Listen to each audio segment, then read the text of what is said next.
Welcome back to Talkin Shop. I'm Eric. I'm Greg. And recently, I finally got around to checking out this show on Netflix called Hollywood. Hollywood. Yeah. Just came out, God, I think like earlier this year, maybe late last year. I don't exactly remember, but Is that the... Oh, no, never mind. Not what I thought it was. it's about this group of people and like this kind of like the way the showrunner describes it. It's more of like an alternate history of a post World War II Hollywood.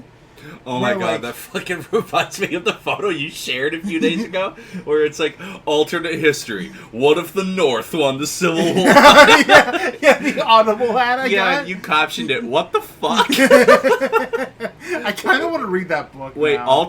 Wait, what? Wait, what? But, yeah, so Hollywood takes place in this, like, super sensationalized, like, alternate history post-World War II Hollywood. And it follows this whole group of characters of various, walks of life, ethnicities, sexualities, all that, trying to make it big in Hollywood. Like, the main character of the show is this guy named Jack Costello, who fought in World War II, and now he wants to be an actor. There's an up-and-coming director and his black girlfriend who are, like, taking equal parts in creating this, like, pseudo biopic of like an actress that died way too early or something. And like the main screenwriter for the movie that they're trying to pitch is a black gay dude. Sweet. Like all that.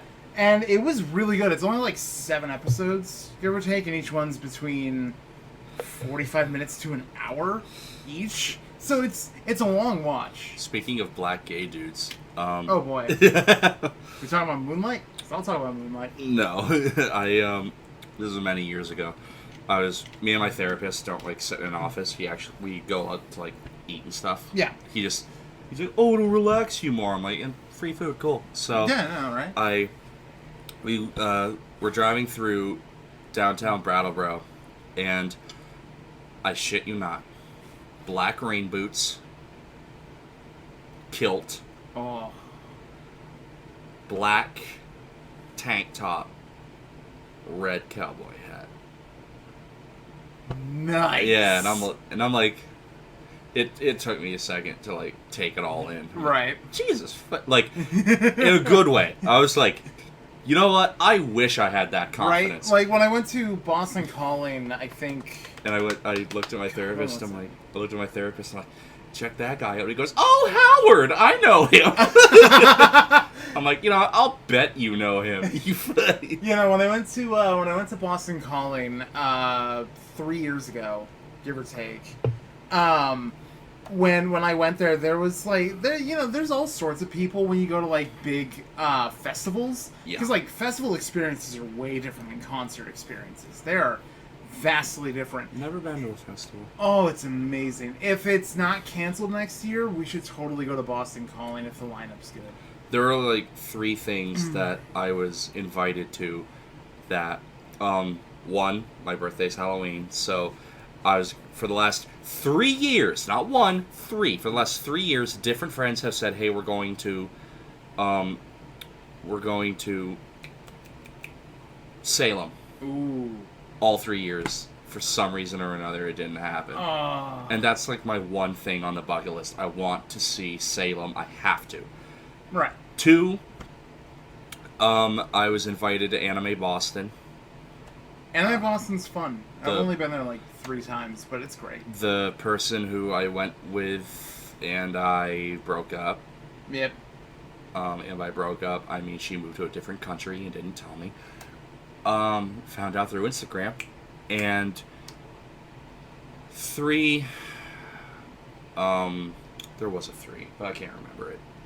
Yeah. But yeah, I've been shorted a couple festivals that I just haven't. Yeah, Boston Calling is a music festival I would absolutely recommend anyone in New England go to, because it is a fucking blast. Because when I went, my mom bought tickets for my ex and I to go on the Friday performance. Like all 3 days for that weekend had great performances and amazing headliners. Like the Saturday headliner was Queens of the Stone Age. Sunday was Eminem.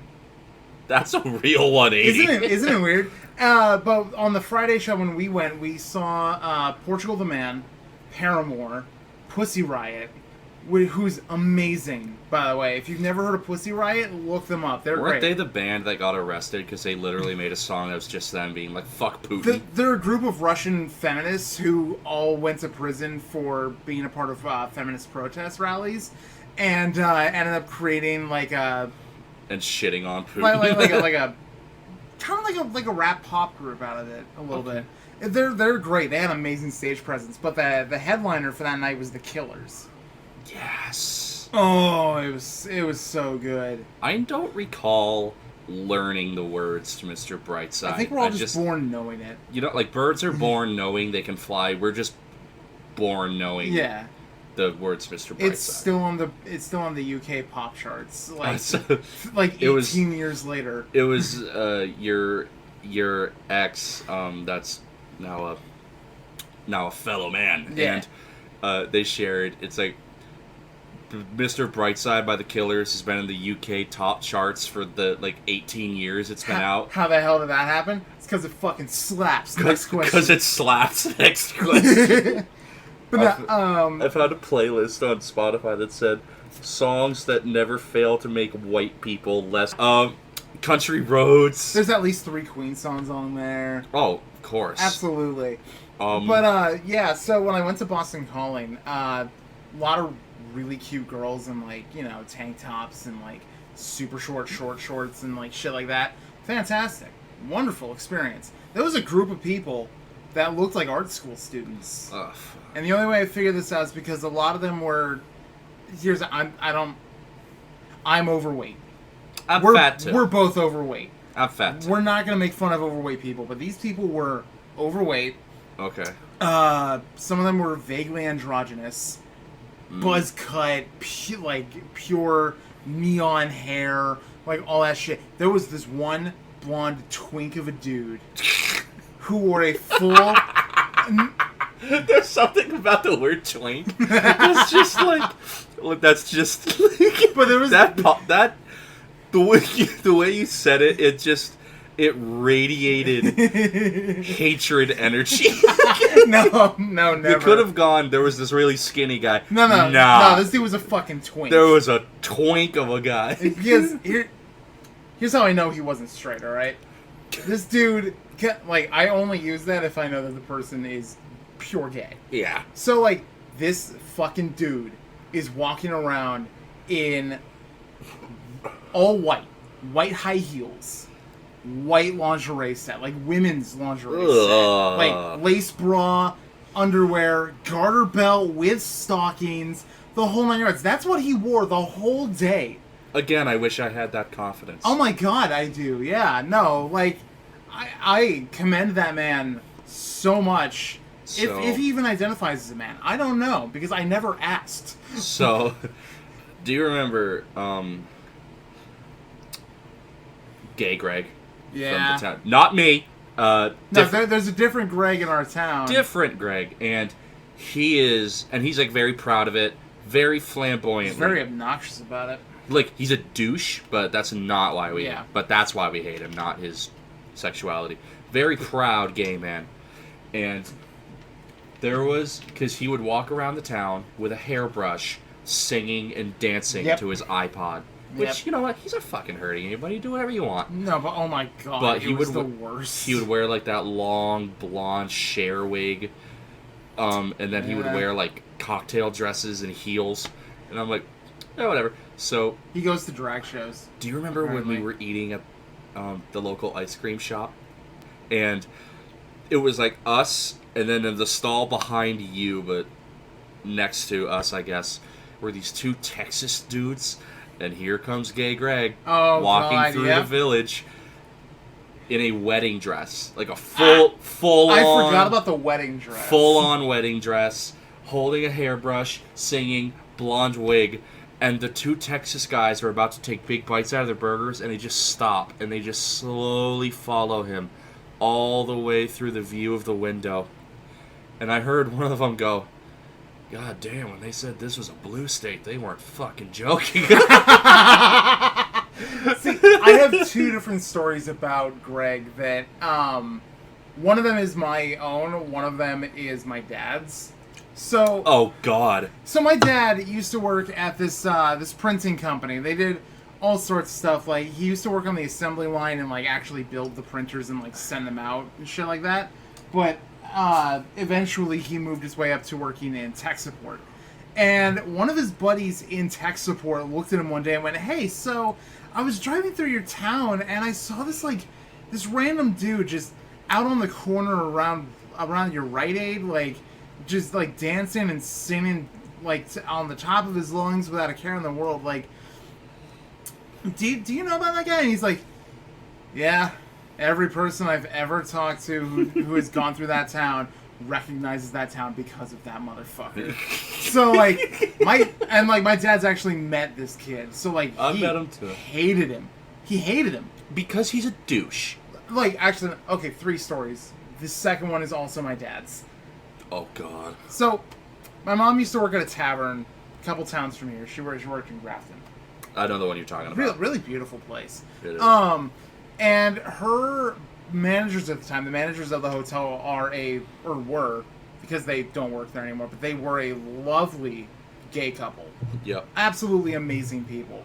And every year, like for certain holidays, they would plan out parties and like invite all their friends and stuff. And a lot of their friends are in the gay community, with the exception of my parents. Cool. So during the Halloween party one year, my dad goes out onto their front porch with a bunch of other dudes. Like, they're all just like standing around, smoking, having drinks, like just talking. Guy stuff. Yeah. The only straight man in the group of gay men. And he, like, somehow Greg came up in conversation, and one of the guys looked at my dad and went, "Oh, you mean that faggot?" Okay. And my dad was like, "Wait, you're a faggot, are you? Are you sure you're allowed to say that?" And he's like, "Oh yeah, honey, there's a fine line between when somebody's gay and when somebody's a faggot." Yo, That kid's a faggot. My gay friend James said the same thing. Oh my God, that's so fucking funny. I love that that's a widespread thing, because I asked him, because he's lived up here for many, many years. I'm like, "Hey James, what do you think of like gay Greg?" And he goes, "Oh, faggot." I'm like, whoa, I thought you guys were like mad against it. He goes, "No, there's literally the exact same thing. He's like, there's a difference. Yeah. There's gay people, and there's faggots, and faggots gotta go." Like, I can't believe you're fucking gay. Yeah, and the final story about Greg is my senior year of high school. I took AP English. Yep. And at least half that class was full of other drama kids. Oh yeah. So really, really fun. And there was one day that we were all just like kind of hanging out. Like we finished class early because during the second semester it's only a period class, and then the second period's like a study hall. Yeah. So we're just sitting around chatting, doing homework, like talking or whatever. A friend of mine, she looks me dead in the eyes and goes, "Hey, did you know like Gay Greg has a YouTube channel?" Oh. And I'm like, "What?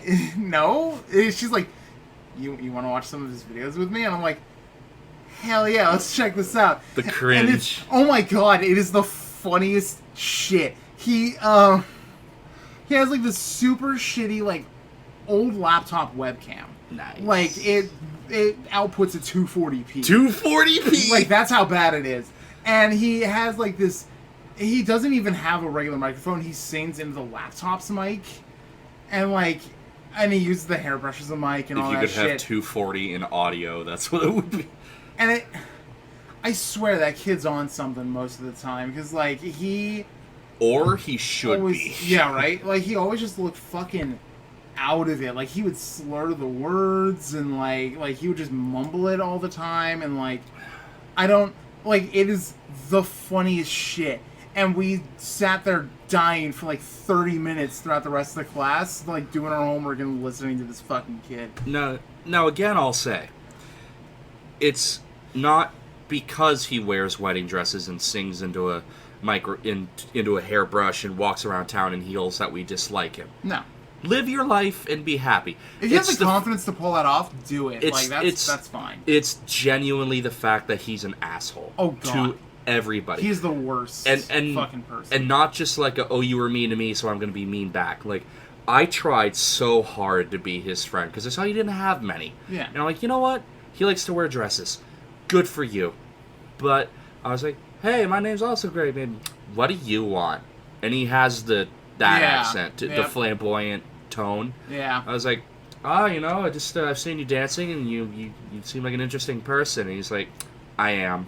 I'm like, okay, well, I was just like, it just went to so awkward that I'm like, all right, bye then. You're the reason kids should still be bullied in school. Oh my God, I was bullied in school. So was I. Yeah. Well, I was bullied until I grew a foot taller than the bullies. Yeah, that's fair. It's kind of hard to scare somebody when you have to look up to yell at them. I was bullied right up until sophomore year of high school, and then I started hanging out with a lot of the cooler drama kids, and everyone was like, oh shit, maybe we should be nice to that kid. Dude, drama gets a bad rap. Drama kids always get a bad rap, but like they're some of the nicest.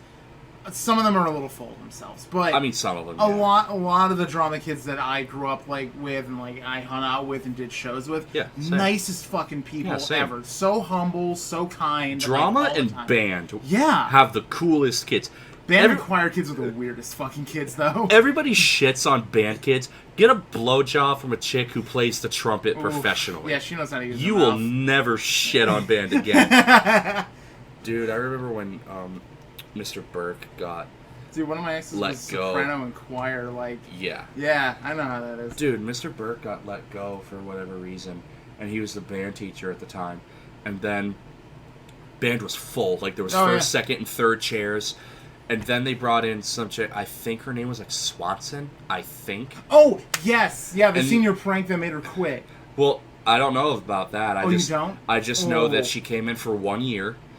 And in that 1 year, we went from having first, second, and third chairs to, like, scraping to get kids. Because everybody quit. Yeah. And they were blatant, like, you're a shit teacher.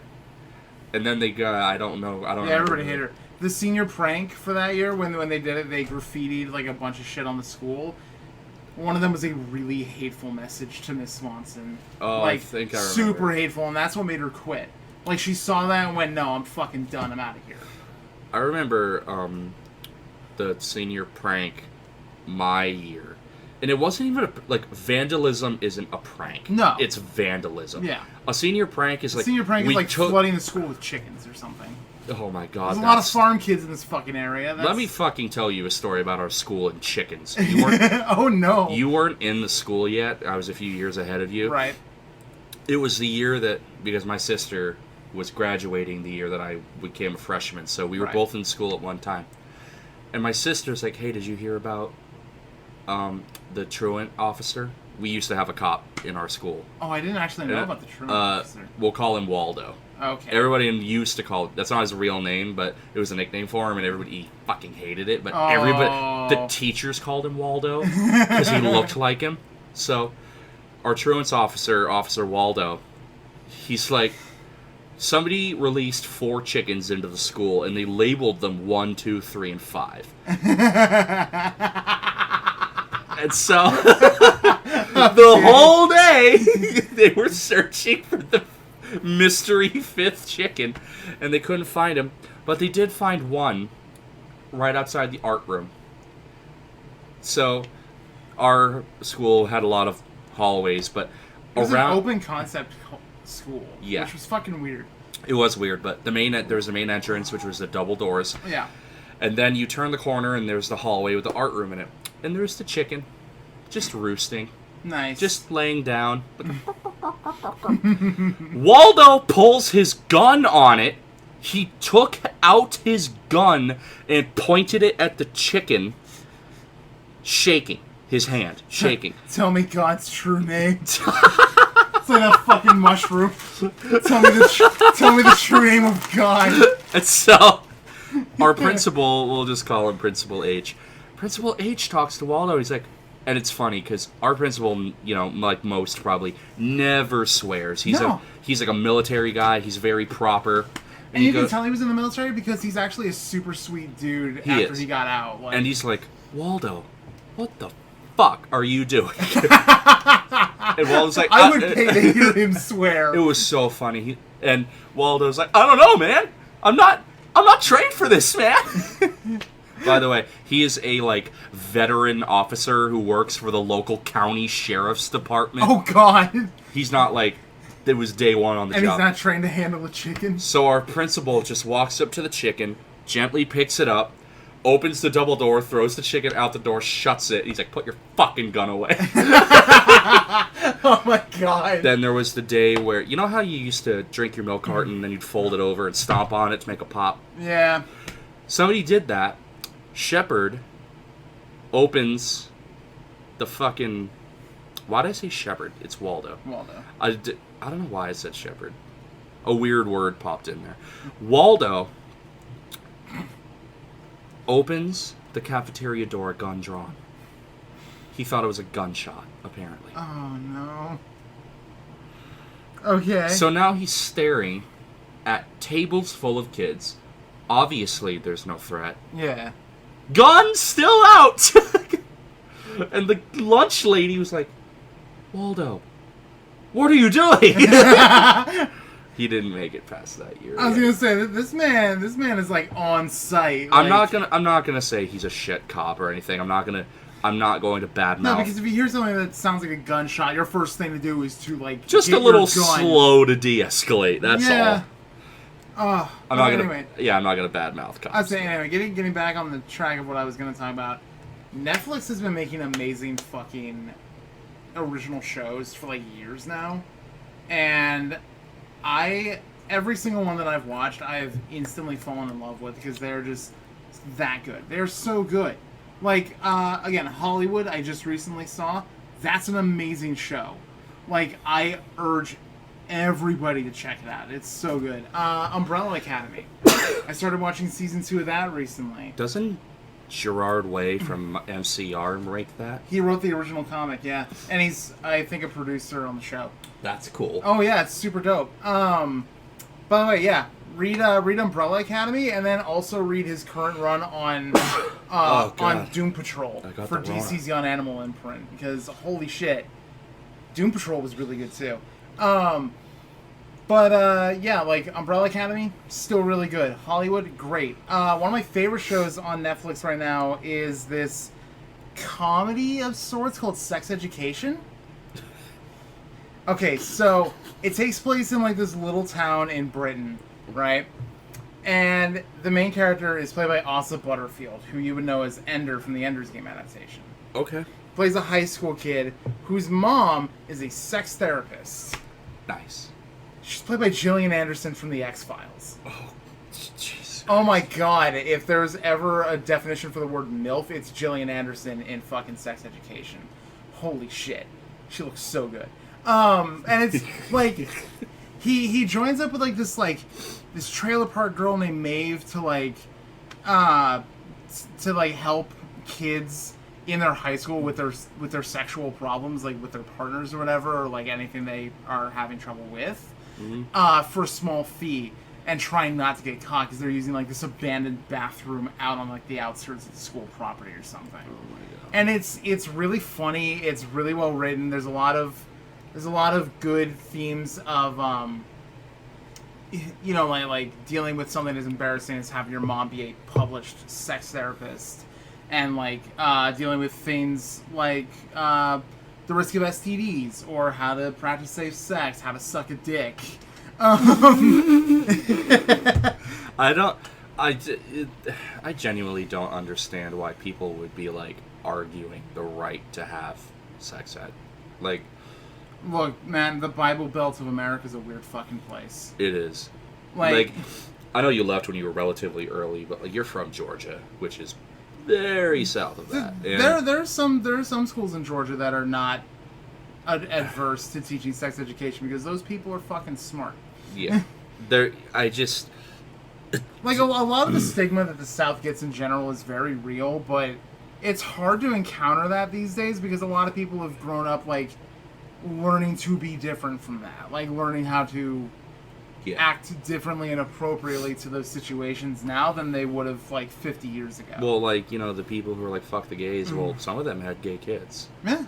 And obviously that chain is broken there. Yeah. But, well, like when I lived in Georgia, we had this gay couple that lived across the street from me in a military housing complex. Like, wow. Like we lived in a closed-off neighborhood for military families, Mm-hmm. and there was an out gay couple in the military in like 2003. Nice. That shit was impressive, and like It was. nobody batted an eye. They were also some of the nicest fucking people. Yeah. They were amazing. Well, the respect for joining the military tends to outshine the, the dislike of them. But, were you, because you and I both had sex ed with the same teacher, did you ever have Ricky from Planned Parenthood?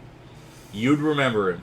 I don't think so, no. Chubby guy, talked about, you know, how to put on condoms and how to birth control condoms. And then he would... See, sex ed for me was in my Health 2 class with the lesbian science teacher. She was awesome. She's so fucking cool. I love her. She was the cat's ass. Like, she was awesome. I loved her. She was amazing. I had Health 1 with the sex ed / driver's ed teacher. Yep. And, I mean, he was cool and whatever, but... Ricky from Planned Parenthood, I legitimately don't know his last name, but Ricky from Planned Parenthood would come, he would give you the lessons on condoms and birth control, and here's, you know, check for signs on STDs, and at the end of his visit, he would give out chocolate and condoms, and I'm not joking, he would just have a basket of condoms and a basket of Hershey's Kisses, and he'd be like, alright, here's a gift for, like, paying attention, and there'd be kids just grabbing handfuls of both. There was one girl. Oh my god! Look, you slow feed each other Hershey's Kisses to get the mood going, make it a little romantic, and then you whip out the condom. I won't say her name because you know, but she got one of those condoms that had flavored lube on it. Oh no! And she stretched it over someone, sucked it like it was a fucking lollipop. Oh! Like, what are you doing? She's like, it tastes like strawberries. Oh my god! That's amazing. No. But no, so in our school, the science wing was like pretty much half and half women and men. Like yeah, it's always been that way. And I have had a science class with 3 of those teachers. The only one I didn't have a class with was Dr. Marin. I had chemistry with him. I had chemistry with Miss Steiner. Chemistry with her was fun. Oh my god. I had science with her.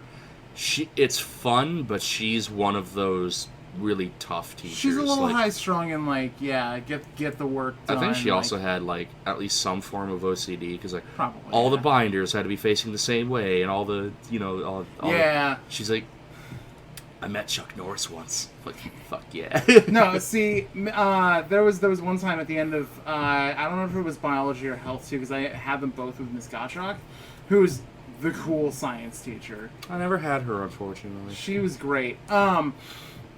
And like she just randomly was like talking to a bunch of students. She's just like, yeah, my girlfriend got invited out to the San Diego Comic-Con, so I'm gonna go with her in like a few months. And I'm like, and I just kind of pipe in. I'm like, hold up, what? And she's like, yeah, my girlfriend's like a comic artist. And I'm like, what? Why didn't you say something? Excuse me? Did you not see all of my superhero shirts? And like at the for every quiz and test, she would always like go through the whole spiel of like, you know, this counts for like a certain part of your grade, you know, if it was open note or not, that kind of thing.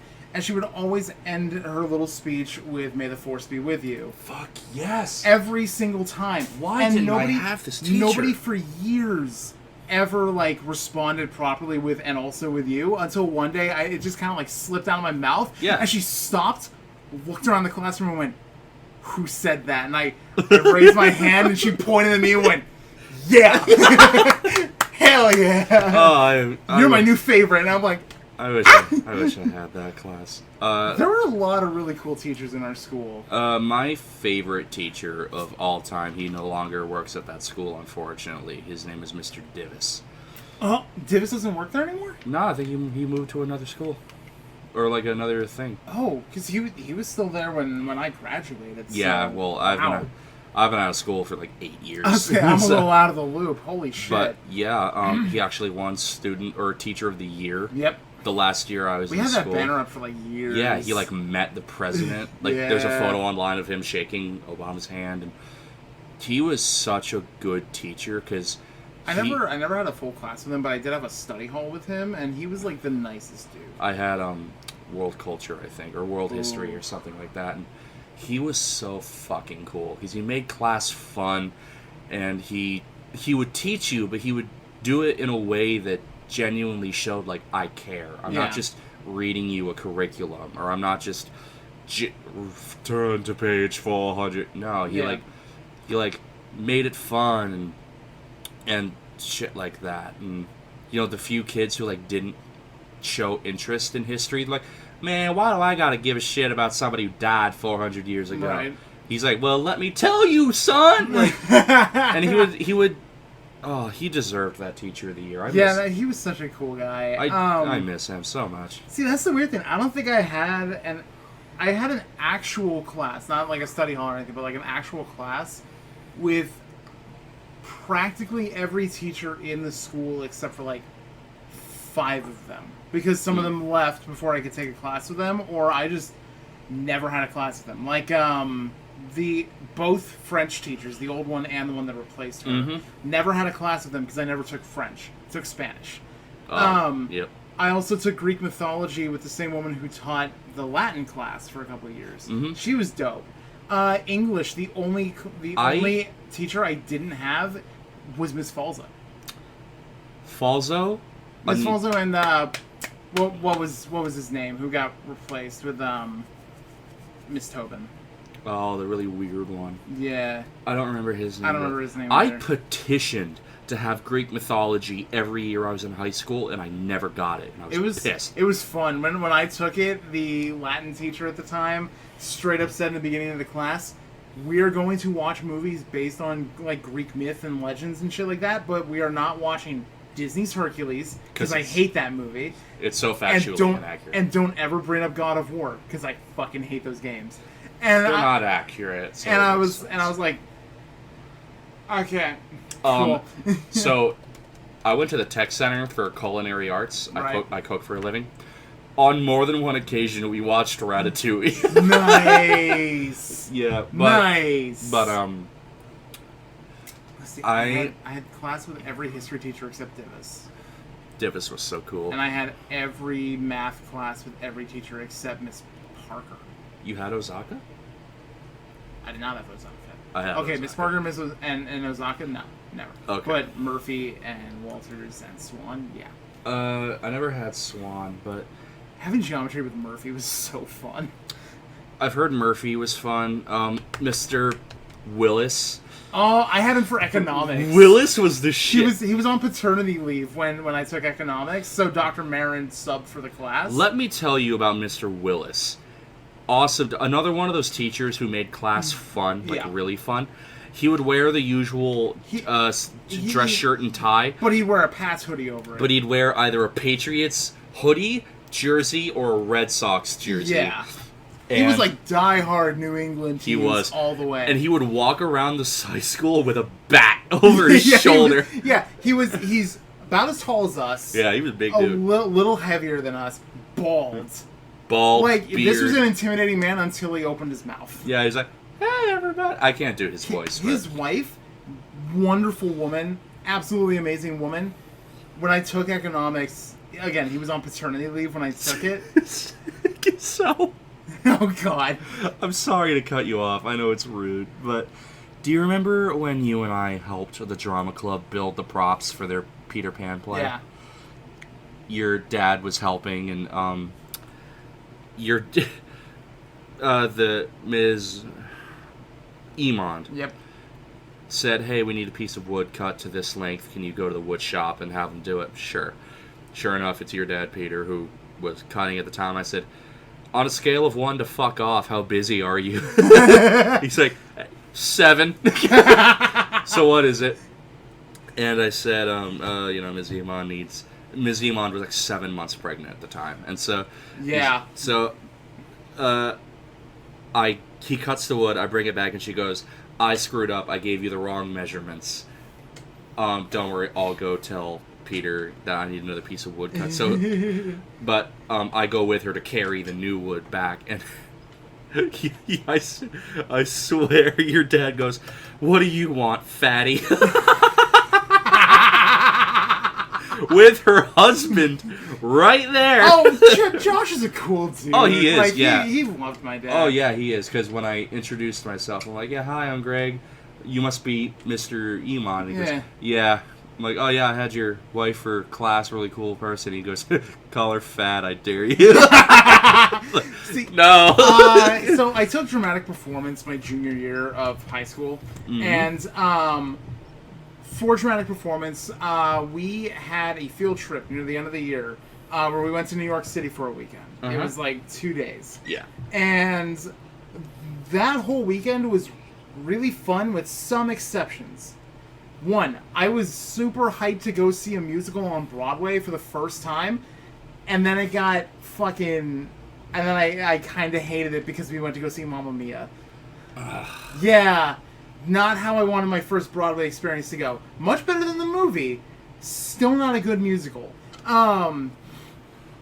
So like that kind of threw a wrench in things. And then later that day, I got food poisoning. Ugh. So the entire bus ride home, I was just in fucking agony. And we ended up at a rest stop probably about an hour and a half from home. And we stopped. Everyone went off into the bathroom. I had taken a nap just so that way I wouldn't have to focus on it. And I wake up, and Miss Iman's husband is on the phone with my parents, and he's like, "Hey, so your son kind of caught a case of food poisoning. Do you mind if I give him some of my IBS medications? So that way the pain can subside a little bit." And they're like, "Absolutely. Like, yeah, go on ahead." And yeah, it fucking worked. It worked super well. People are awesome. Oh my god. Mr. Divis, we were studying China, and he said, "I want us to go to an authentic China restaurant, not General Tso's, and like a real Chinese restaurant where they make real Chinese food for real Chinese people." Like, where the hell would you even go for that? Like, where's the closest place? I don't remember the town. It was a long time ago. But so we all go. We get on the bus. We get to the restaurant, and every time they bring us a course, we would say "xie," which is Mandarin for thank you. Xie, yeah. And the guy, and every time we said "xie," the guy would be like, he would like laugh. Bunch of fucking white kids. I know, these fucking mayonnaise people. And then he brings us, our main course and our dessert, and we say "xie," and he just loses it, like just out loud laughing. And Mr. Divis is like, "What's wrong? Are we saying it wrong?" And he goes, "I'm Korean. I have no idea what you're saying." Like that level laughter. That's amazing. He's like, "I'm Korean, man. I have no idea what the fuck you..." I have my own Chinese restaurant experience. Okay. So, a couple of years ago, probably about 3-ish years ago. I actually have another one I can tell after yours. Yeah.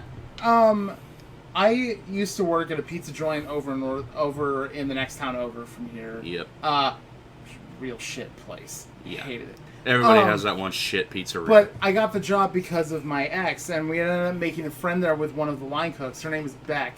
She was amazing. Love her. And every weekend we would try to, like every Saturday or Sunday, we would go down to I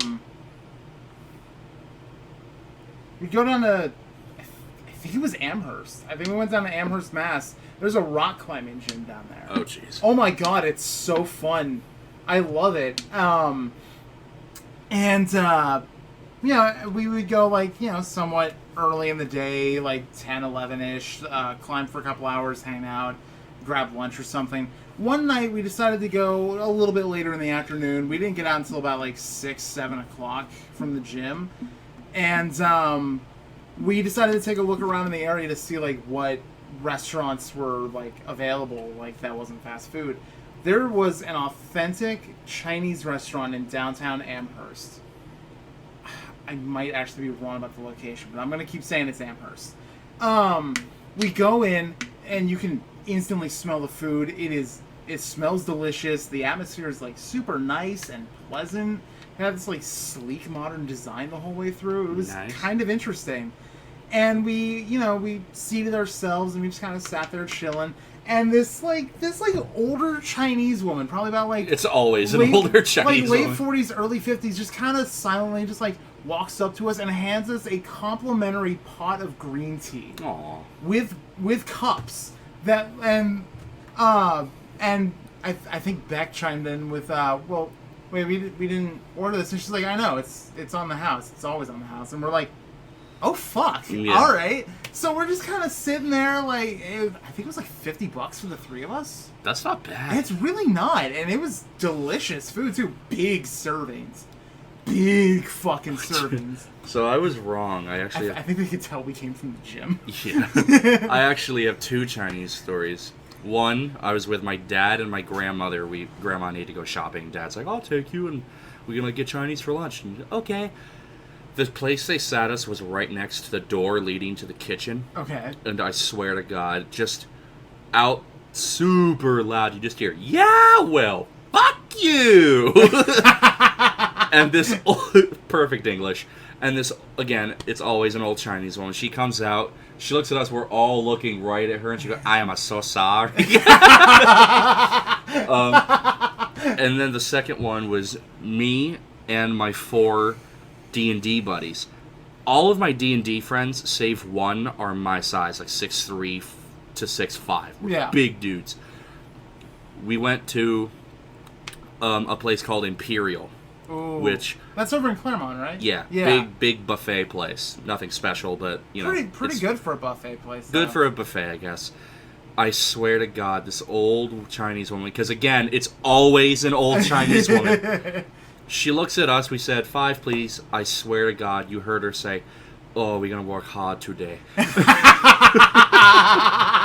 Like, yo! That's amazing. Oh, you know what? I haven't been to Claremont in a hot fucking minute. The last time I went to go see a movie with my ex. I don't remember what movie it was. It was like years ago now.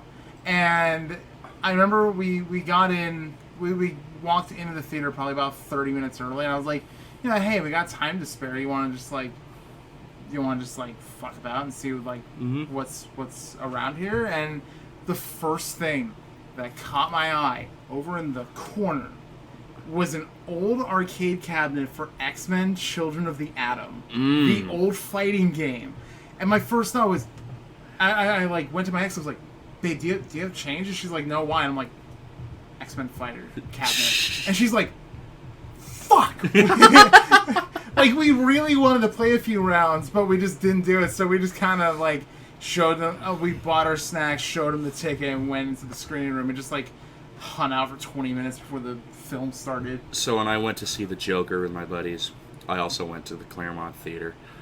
And we'd, filled our pockets with Skittles and shit, but I was like, you know what, I will support the theater, I'll buy popcorn and a soda. Yeah. The guy fills up he's like, I'm sorry, we only have large buckets left, we don't have mediums. I'm like, okay, that doesn't matter to me.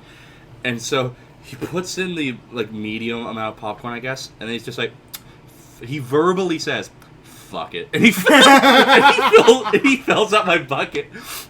Yeah. I'm like, thanks, man. He's like, yeah, man, I don't give a shit. That's why I'm kind of hoping that there won't be a downfall of cinema in our lifetime, because going to a movie theater is such an experience most of the time. Yes, it's expensive, and you have to leave your house. But you know what? All that proves that you'll pay attention to the movie. It's a new experience when you're in a theater room with anywhere between even just 5 people, 5 to 50 or 100 people. Mm-hmm. Some of the movies I went to have been fucking packed. Same. Oh my God. And it's an amazing experience. Every Star Wars movie that's come out, I've seen them in theaters. I would love to see a Star Wars movie in theaters. Every single time the numbered entries had the numbered entries had the fanfare, but the spin-offs didn't. So every time the the whole theater, including me, was like, fucking yeah, let's go.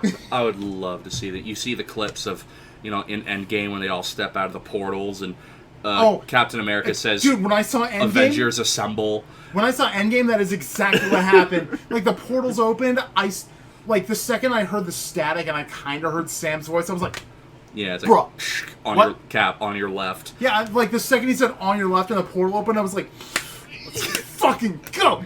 And then the fucking scene, of course, when Cap calls Mjolnir to him. It's everybody erupted during that scene. When Ant-Man comes out of the quantum realm, like, everyone was like, yeah, fucking Ant-Man, woo! Yeah. Like, that kind of thing. Seeing Fat Thor, everybody loved that. Yeah. It was Noob Master 69. Oh my god, it's such an experience. When I saw Rise of Skywalker last winter, there was a dude in straight up Darth Vader cosplay. Nice. In the theater. In our town. Nice. In this town. I watched him walk out with his buddy, and I was like, that's a man who knows how to fucking live. I saw a clip on YouTube where it was, I think it was the Force Awakens, where there were 3 guys in full cosplay who completely reenacted the Obi-Wan Qui-Gon Darth Maul fight before the trailer started, and people were like, yeah! Yeah, fucking... So, the movie theater downtown in our town, before this whole virus thing hit, used to have this thing every Wednesday for classic movie night. Yes. Every month was a different theme. They also used to have $2 Tuesdays, but that's they stopped true. doing that. Yeah, I missed that. But it would be a like, lot of the themed months I didn't go to see any movies in because I didn't really care about them much. But I always went to every October showing. Mm-hmm. Every October showing. Because it would be like Creature from the Black Lagoon. Yeah, they show some classics. Like, I think one year Nosferatu. One year they showed more contemporary horror films. Like, they showed Rosemary's Baby, The Exorcist, Alien, and then they rounded it off with Rocky Horror Picture Show. Fuck Rocky Horror and Picture Show. I went in full costume to go see Rocky Horror, and it was the best fucking experience. What costume? Just a random costume. Oh. It wasn't anyone from the movie. I thought you meant from the movie. I'm like, who the fuck it was great. Like, somewhere on my bookshelf I have, here it is. I have a book of the full original script for Rocky Horror, and my dad wrote in all the audience interactions. All of them. It's fucking hilarious. So, I'm going to piss you off right now. I hate that movie so much. Just because I have a really negative... I attribute a really negative time to it. Right. So I absolutely hate it. But it is without a doubt one of the most, like... What's the term? Cult following films I've ever seen. Because people who love it, love it. It's so funny. It's so... There are two just things... wacky. There's 2 things in that movie that I absolutely do like. One, Meatloaf. All of it. Oh, God, Meatloaf's fucking amazing. Eddie's one of the best characters in the whole movie. And second is the fact that the head butler is literally called Riff Raff. There's actually, there's some really funny audience interactions that fans of the film know, by heart. They do the wiper blades with their hands. You throw popcorn at a certain time. There's a scene early on in the movie where Brad and Janet are... The 2 main characters are, driving down a country road in, the middle of the night or something, and it's raining, and the camera keeps going cut and cut with Brad and Janet, just, pure silence, and every single time the wiper comes by, you do the fucking hand thing, but also, every single time one of the characters comes on screen, you either shout out dick or slut. So, when Brad's on screen, you yell out dick. When Janet's on screen, you yell out slut. Ugh. There's a couple interactions with some of the songs. Yeah. During Time Warp, there's a part where the CSI examiner, joins in on the song and shows you how to do the time warp, and there's a part where he's on his desk and everyone has to yell at him to be get off your fucking desk. Oh my god. Oh, where is it? There's a couple of them. When the examiner first shows up, his back's to the camera, And everybody goes, the man you're about to see has no fucking neck. I And he think- turns around, and yeah, dude, he's a big dude. I so, think like, every time Janet does something stupid, you have to say "Damn it, Janet," because there's a song called "Damn it, Janet" there in is. the movie. There is, but that's not one of the interactions. I can actually pull it up. I watched it one time. I decided I hated it, and now I avoid it like the plague. He's actually looking through his fucking Yes, book I am. right now. Yes, I am. Well, let me go back to the beginning of the song. Oh my god. Yeah. Okay. So there's a part when Brad's like planning to propose to Janet, and the line is, "I really love the skillful way you beat the other girls to the bride's bouquet," and there's a really long pause after the word "the," so the audience reaction starts with an S. Sk, sk. Like you just keep chanting it until he says skillful. Skillful way you beat the other girls with whips and chains to the bride's bouquet, and that too. Oh my god. I can't believe Peter actually sat down and wrote all this shit. The river was deep, but I drowned. Instead of the river was deep, but I swam it. The future is ours, so let's fuck it up. Yeah, I can relate to that one, though. The road was long, but I ran it backwards. That's the title for this video. The future's ours, let's fuck it up. So, in part of the song "Damn It, Janet," Brad draws a heart on the door to the chapel in chalk. Mm-hmm. And as he's drawing it on, you have to shout out, "Where did the asshole get the chalk?" Okay, so I think if I watch this movie, like, in a theater If you watch it with people who did all Oh my these, God. I might not hate it as much as I do. Right around October, we should totally see if anyone's doing a midnight screening and fucking do that. The local theater might be. No. No. The local theater doesn't do midnight screenings of it. Well, not midnight screening, but if they do Rocky Horror, then if they decide to open up during this whole thing and like do that, yeah, absolutely. All I remember about that movie is Meatloaf, Damn It, Janet, the fact that Riff Raff's a fucking alien, and the fact that Everybody's an alien. and the fact that Tim Curry just literally fucks everybody. Yeah. He has a song called "I'm Gonna Make You a Man," and he fucks both of them, Brad and Janet. And I can't. No. Oh, yeah. So the narrator,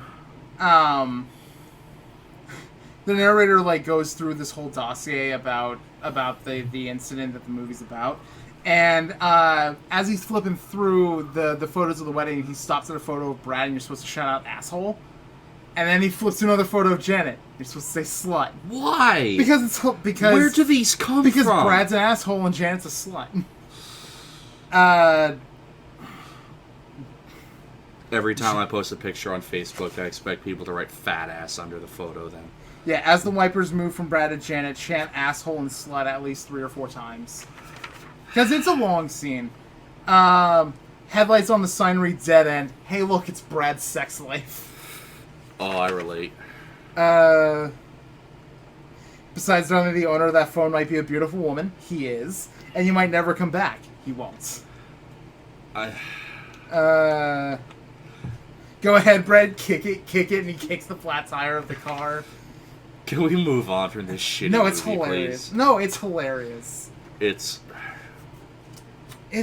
so fun. Like, the first time I watched it, it was...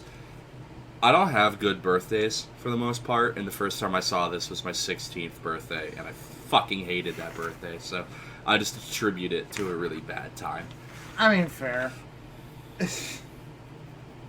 Oh, yeah, with the introduction of Riff Raff and Magenta, when Magenta is like leaning against the banister, like saying about how lucky everybody is. When she ends her line and she laughs, you're supposed to shout out, "The banister's lucky." Like, it's, oh my god. A skeleton's revealed in an upright coffin, and you're supposed to shout, "Look, it's insert name of recently deceased rock musician." So for years to come, you can have endless potential with that line. Okay. Alright, that one might get me. Or even funnier, you could just shout, "Hey, look, it's Axl Rose's career." Oh, God. Axl Rose, one, fuck Axl Rose. Two, I just... please, what has you snickering, oh Eric the Law? One of the lines from Time Warp is when Magenta sings "It's so dreamy, oh fantasy free me, so you can't see me." There's a slight pause. You're supposed to ask, "Do you douche?" And then her next line is, "No, not at all." Like, there's so much. And like when Frankenfurter shouts out the line, "A toast," you're supposed to throw pieces of actual toast. Yeah, that's one I was told about. People will show up with toast in their pocket. Yeah, you're supposed to show up with party favors and like party hats. There's people that will go in full cosplay and reenact scenes from the movie in real time as the movie's going. Groups of people will get up and dance the Time Warp like every time.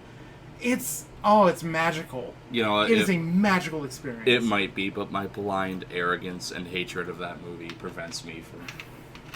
I remember when we were at your house, and it was you, me, your sister... There's a couple of our buds, Dad. Your dad, your mom, and your dad showed me a movie called The Producers. Yeah! You walked out during twice. One moment. Twice. Yeah. The first time I walked out was during the oh god, it was when he fucks all the old ladies to get money for his film. Max's those song, aging nymphomaniacs. Time to put my backers on their backs. Those aging nymphomaniacs. It's such a funny fucking movie, though. It's so good. And then I remember those aging nymphomaniacs. I remember drooling over Uma Thurman that whole movie. Yeah. Oh, yeah. And at 11, Uma like to have sex. What time should we show up? 11. 11. My dear, I just want you to know that even though we're currently seated, we're giving you a standing ovation. And then they cross their legs. Like, oh my god, it is so fucking funny. I will be so sad the day Mel Brooks dies.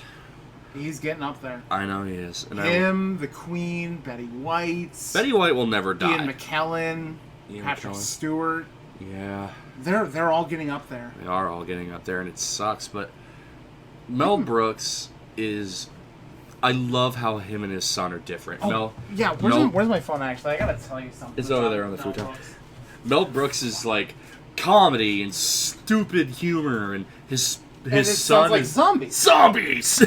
Yeah, I actually couldn't believe that Max Brooks was his son for like the longest time. I remember the first time I watched it's not a Mel Brooks movie, but Robin Hood Men in Tights. And then in the end, when Dave Chappelle becomes the new sheriff, and they're like, a black sheriff? And he's like, why not? It worked in Blazing Saddles. Oh, yeah, so, And then Blazing Saddles, when all the white guys had their guns pointed at him, and he turns the gun on himself. Nobody move, and the nigga gets it. Jesus Christ. What? It's a line from the movie. It's fine. We did say it like 13 times last episode. Okay, so. yeah, so you might not like this, but... Probably not. There's an animated movie coming out next year. Oh god, that actually just makes it worse. What? Okay, so there's an animated movie coming out next year that is loosely inspired by Blazing Saddles. Loosely inspired. Mel Brooks is the executive producer of this film and is voicing one of the characters. It's called Blazing Samurai. I don't know. I mean, I don't hate that. It's about samurai cats. Although on the one hand, this is actually a really good cast now that I look at it. So, Michelle Yeoh, who's an amazing Chinese actress, she has done a lot of shit. I love her in Crouching Tiger, Hidden Dragon. She's amazing. She's in it. Samuel L. Jackson's in it. Of course. Michael Cera. Michael Cera needs to be shaft. Mel Brooks, Ricky Gervais, Jimon Honsu, another amazing actor, George Takei. Oh my. Gabriel Iglesias and Mel B. What kind? I love the star power he can pull in. Yeah, no, it's amazing what like actual not even masters of comedy, just like really good actors Mel Brooks can manage to get in any movie that he's in. I remember. It doesn't even have to be one that he's written or directed or anything. He just somehow manages to pull amazing casts out of his ass. I remember when he had John Candy play Barf in Spaceballs and Rick Moranis was Dark Helmet. Yeah. That's my favorite Mel Brooks movie by far.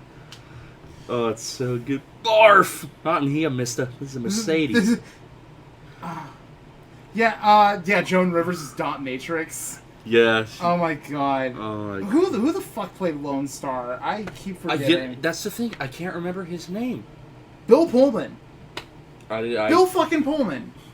He was the president in Independence Day and shit. Oh, that's right. He was. When did we get to Disneyland? When we get to Disneyland. Ding ding. Ding ding. The fucking dinks. Oh my god. Yogurt. One with the Schwartz. So Mel Brooks has apparently been writing the sequel for a couple of years. Do you know what the sequel's called? Spaceballs 2, The Quest for More Money. Yeah. They made that joke in the movie. Yeah. Spaceballs, the quest for more money. Yeah, and then he's like, baby yogurt. Spaceballs, the flamethrower. Kids love this one. Oh my god. Oh yeah, Michael Winslow was the the radar attack that makes all the noises because he was in Police Academy. I lost the beeps, I lost the sweeps, and I lost the creeps. The what? The beeps? The creeps? He literally just shoots a jar of raspberry jam at the satellite. He's like, what is that? We're jammed. He's like, raspberry. There's only one man who would ever dare give me the raspberry. Lodestar. And the camera hits his helmet.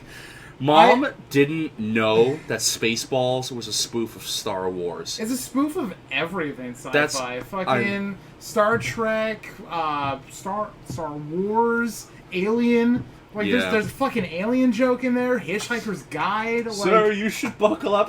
Buckle this. A ludicrous speed. Go. Buckle this. Oh, fucking, Dom DeLuise was Pizza the Hut. Lodestar. Pizza the Hut. Pizza the Hut. Oh, you're delicious. Pizza the Hut got locked in a hot car and ate himself. You gotta give me my money by tomorrow. Oh yeah, the whole where are we now? We're in now, sir. We're in now. When did we get here? Just now. Just now? Now. Just now. We'll go back to when. We can't. Why not? Because we're in now. Well, what happened to then? We passed that. We passed that. When? Just now. Now? Just now. And then there's the greatest quote that whole movie when he says comb the desert. And the guys have that. What about you guys? They have an afro pick. He's like, we ain't found shit! Mom lost it when she saw that. The other day I made a Spaceballs reference to Adam and he didn't get it because he's never seen it. But Blaspheme. I did the same line to my buddy Trevor and I looked at him and went, come to me, my dear. Would I lie? And he looked at me and he's like, ah. Would I lie? And like his eyes go all shifty for a second. I see your Schwartz is as big as mine. I'm your father's brother's cousin's nephew's former roommates. What does that make us? Absolutely nothing. Which is what you are about to become. Did you ever notice that the cans of Perrier are bottled and manufactured from Druidia? Actually, yeah. Yeah. Canned air. Canned air. Fresh from Druidia. 1, 2, 3, 4, 5. Same combination I have on my luggage. 1, 2, 3, 4, 5. That's the same code that an idiot would have on his luggage. That's amazing. That's the same code I have on my luggage.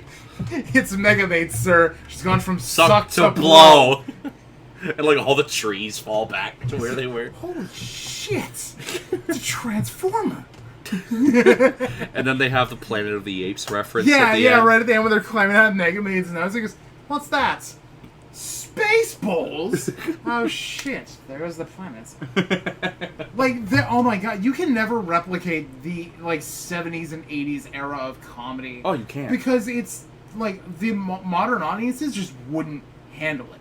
They wouldn't be able to handle it. Yeah, if you showed if you showed somebody if you showed a teenager these days fucking Blazing Saddles, they'd probably hate it. Honestly. They probably. I mean, Hopefully unless not. they but have an appreciation for cinema of that era, Yeah. they would probably hate Blazing Saddles. like if you showed a new kid Starsky and Hutch, yeah, they'd be like, "What the fuck is this?" yeah, Like, exactly. it's like it's a classic. Belongs in a museum. Oh my Oh, god. Indy 5 is being developed, by the way. Indy 5? Indiana Jones 5. Oh, that's right. It's finally getting off they the just ground. they just keep fucking making them. Yep. Because Kingdom of the Crystal Skull was not a good enough reason to let the franchise die. Oh, that was the one where he was like the mentor to the kid. He's like, His own son, who was played by Shia LaBeouf. "Are you crazy?" A little bit. Oh, actually, speaking of Shia LaBeouf, I Moon just Knight. heard... No. I just heard a rumor he's going to play Iceman when they introduce the X-Men into the MCU. I heard that he was. And they're going to make Iceman gay. Just right off the bat. I heard that he was in the running to play Moon Knight. He wasn't one of the top choices, but his kind of resurgence in popularity made him a candidate. That would be interesting. I wonder if they've announced anyone yet. Oh, no, they have not. They have not. Wow, okay. I figured at the very least they would have already been, like, casting these actors for these roles. Because, like, Moon Knight doesn't have one. I'm fairly certain She-Hulk doesn't have one either, but I heard they're getting close. I genuinely wonder what some of the casting agents search for. Because in Batman v Superman, they're like, alright, we need Lex Luthor, who's a genius trillionaire. I know, Jesse Eisenberg. It's like, who the fuck? He must have a really good agent. Look, it's because something. they gave Zack Snyder full creative liberty to do whatever he wanted with those movies, as long as they made it dark and gritty, like Christopher Nolan's Batman. So he was fully allowed to do whatever he wanted, as long as it fit DC's vision. And then they saw how badly that went, and went, oh shit, maybe we should change that. Because, like, I don't know if anyone's actually noticed this, but, like, there's a huge disconnect between Man of Steel and Batman v Superman and Wonder Woman. Wonder Woman is like a completely different entity. Mom hated Wonder Woman, actually. Seriously? Yeah. She didn't like it. I think it's one of the best DC movies that they've made. She said that she just, like, couldn't get into it. She's like, why am I supposed to give a shit about this person? Like, I mean, I know you're... She's a feminist icon and has been for 80 fucking years. You see, mom's literally from a different generation. You know, she grew up She grew up with the Linda Carter Wonder Woman.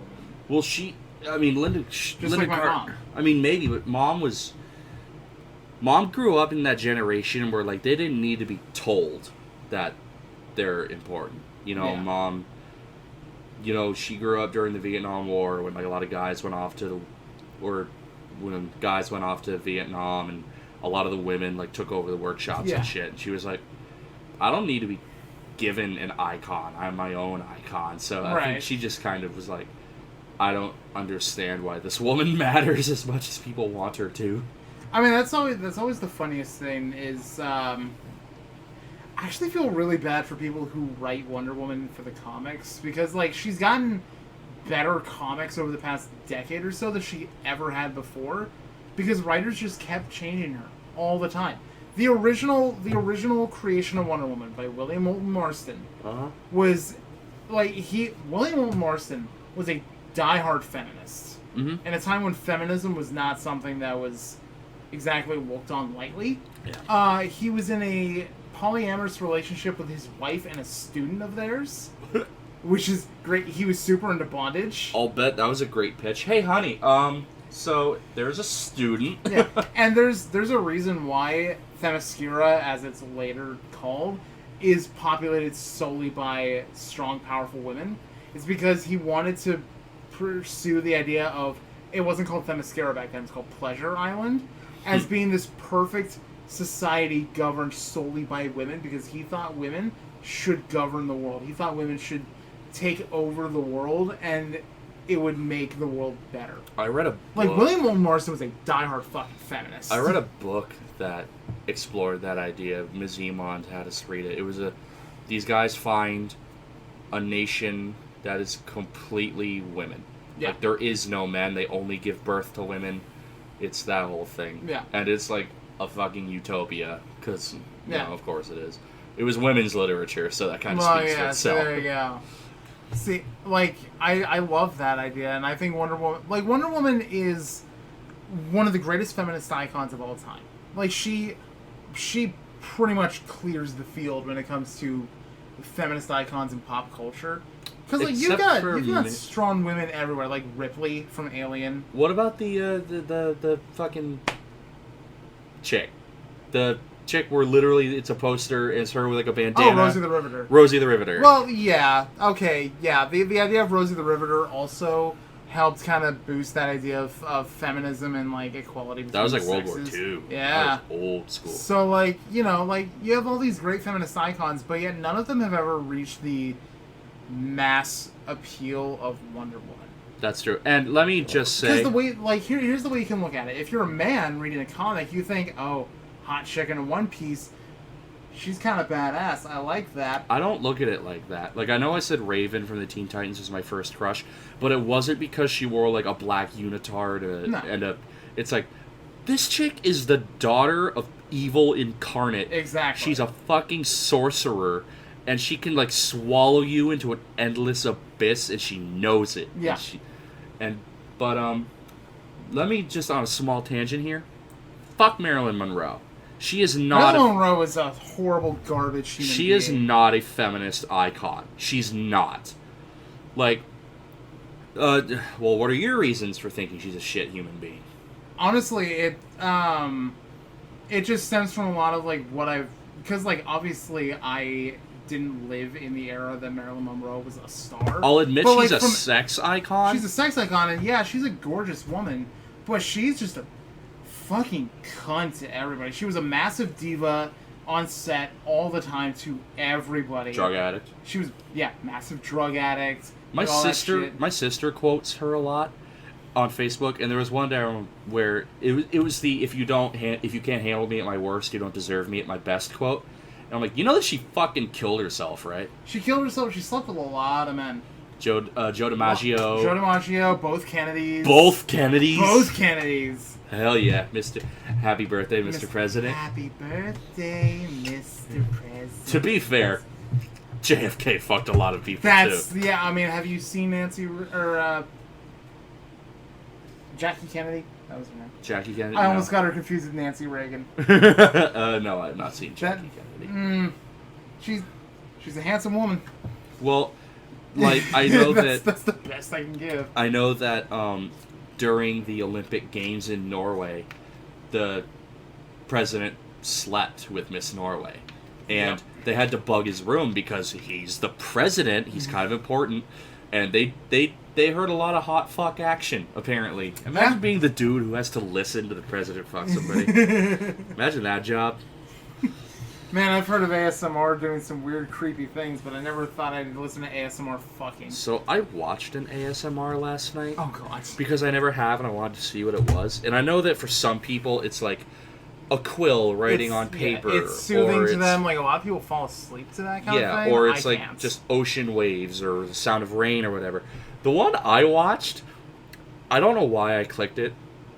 It was a British guy pretending to be the receptionist of hell, asking you how you died, how old you are, do you deserve to go to hell, and he says, oh, you must have had favor with the boss, because you get to pick which circle you go to. Oh, God. Let me give you a brief description of each one.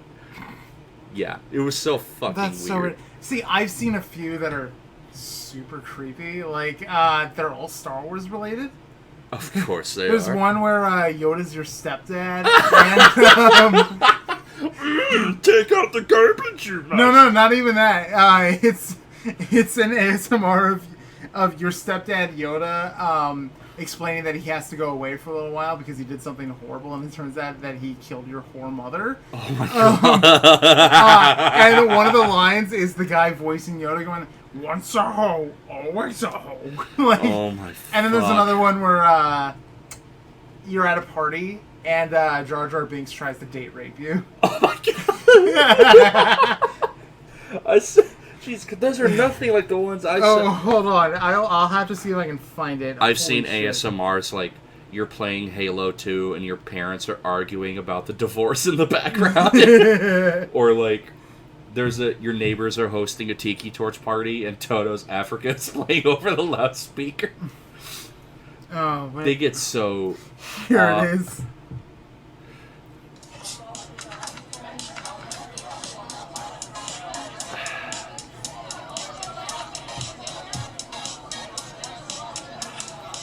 We're gonna get copyrighted. It's a wombat party, isn't it?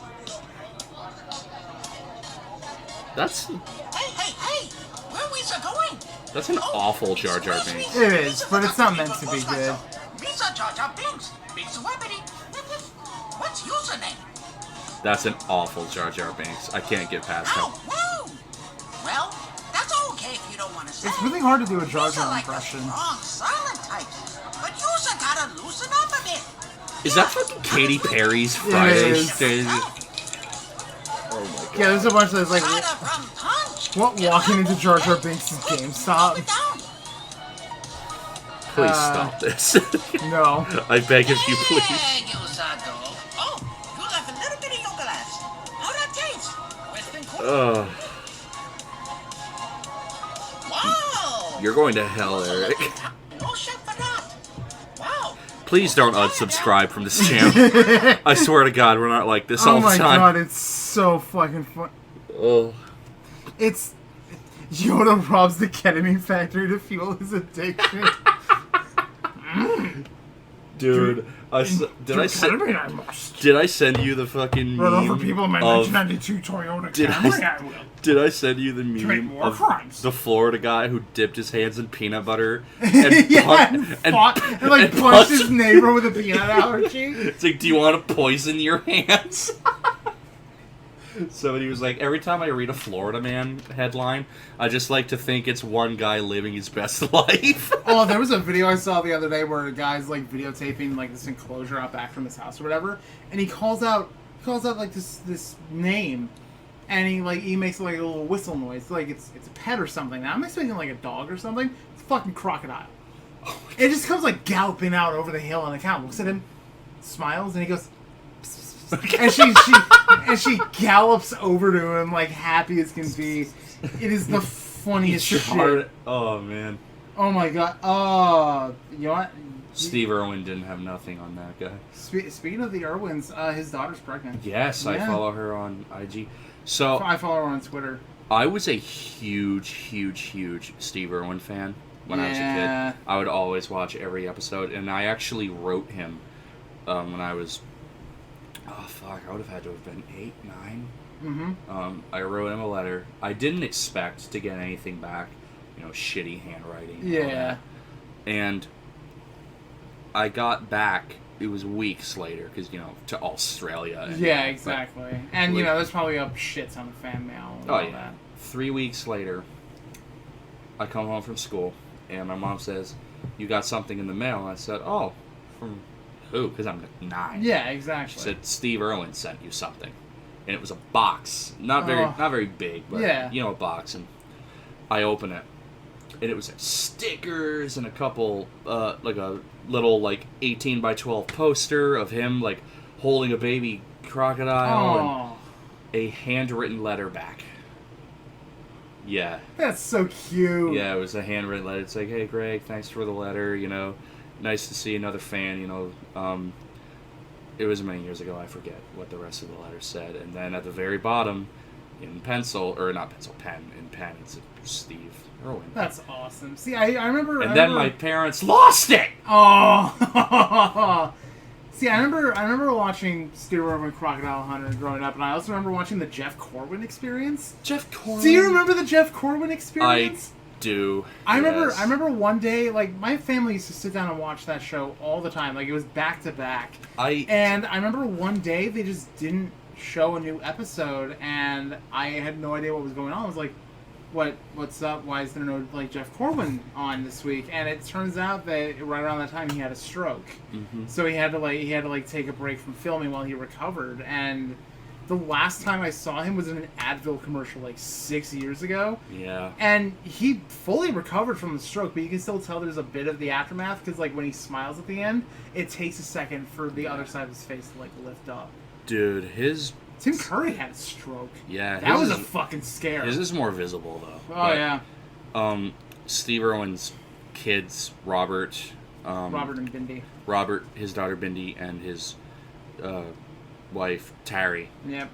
She is a wonderful person. Oh God, She yeah. doesn't have a social media. She just kind of like doesn't believe in it.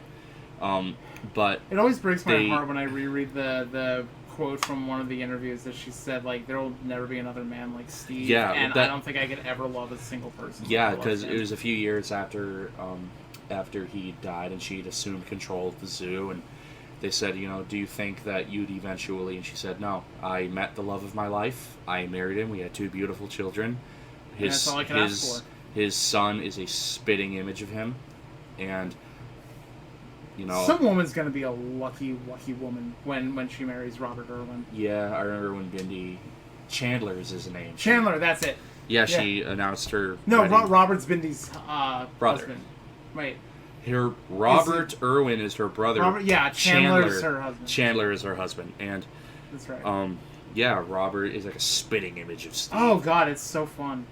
It's really fun looking at that side-by-side image of Steve feeding that crocodile, and then like there's the same crocodile years later, and Robert's like doing the same thing. It's like the same pose and everything, but I remember. They should bring back Crocodile Hunter and have Robert be the host. I would watch that in a heartbeat. I remember. I will get a cable package again just so I can watch that. Dude, somebody. So Bindi posted a photo. It was like her brother, Chandler, Terry. They're all at her wedding. And then a little while later, she tweeted another photo that a fan had sent her, and they like masterfully photoshopped Steve into the photo.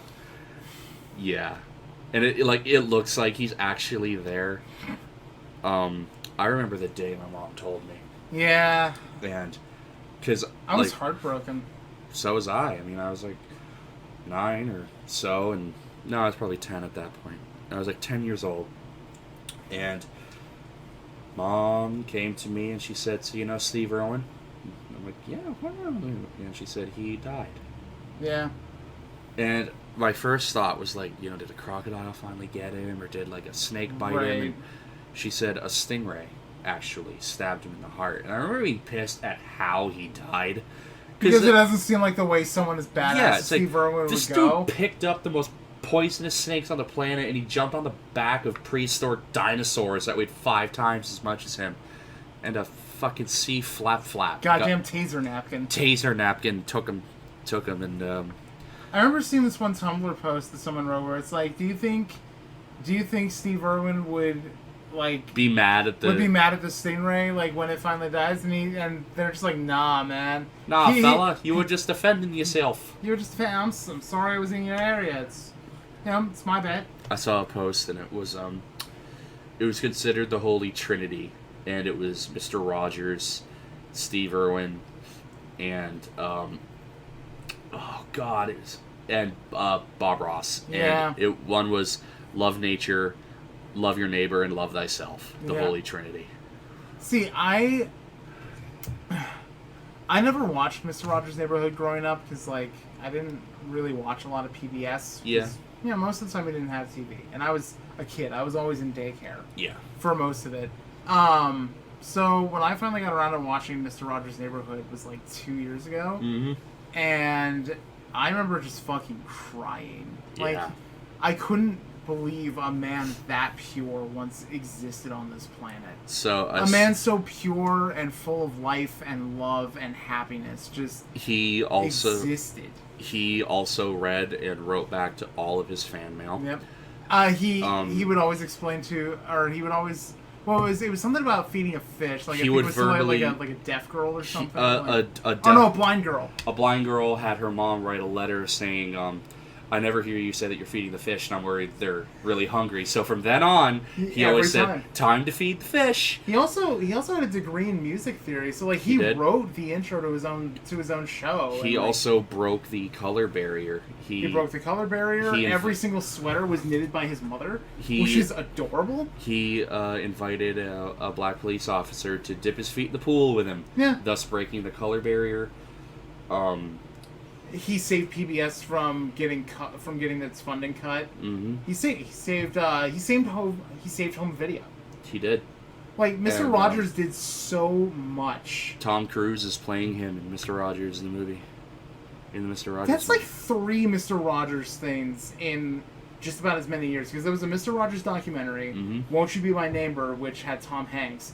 Yep. Turns out there's 6 cousins, actually. Yeah, They're actually related somehow by, like, an related. ancient ancestor That's or what something. That's what I was referencing. Won't Yeah. You Be My Neighbor with Tom Hanks. Yeah, I saw a really funny canon that you'd like.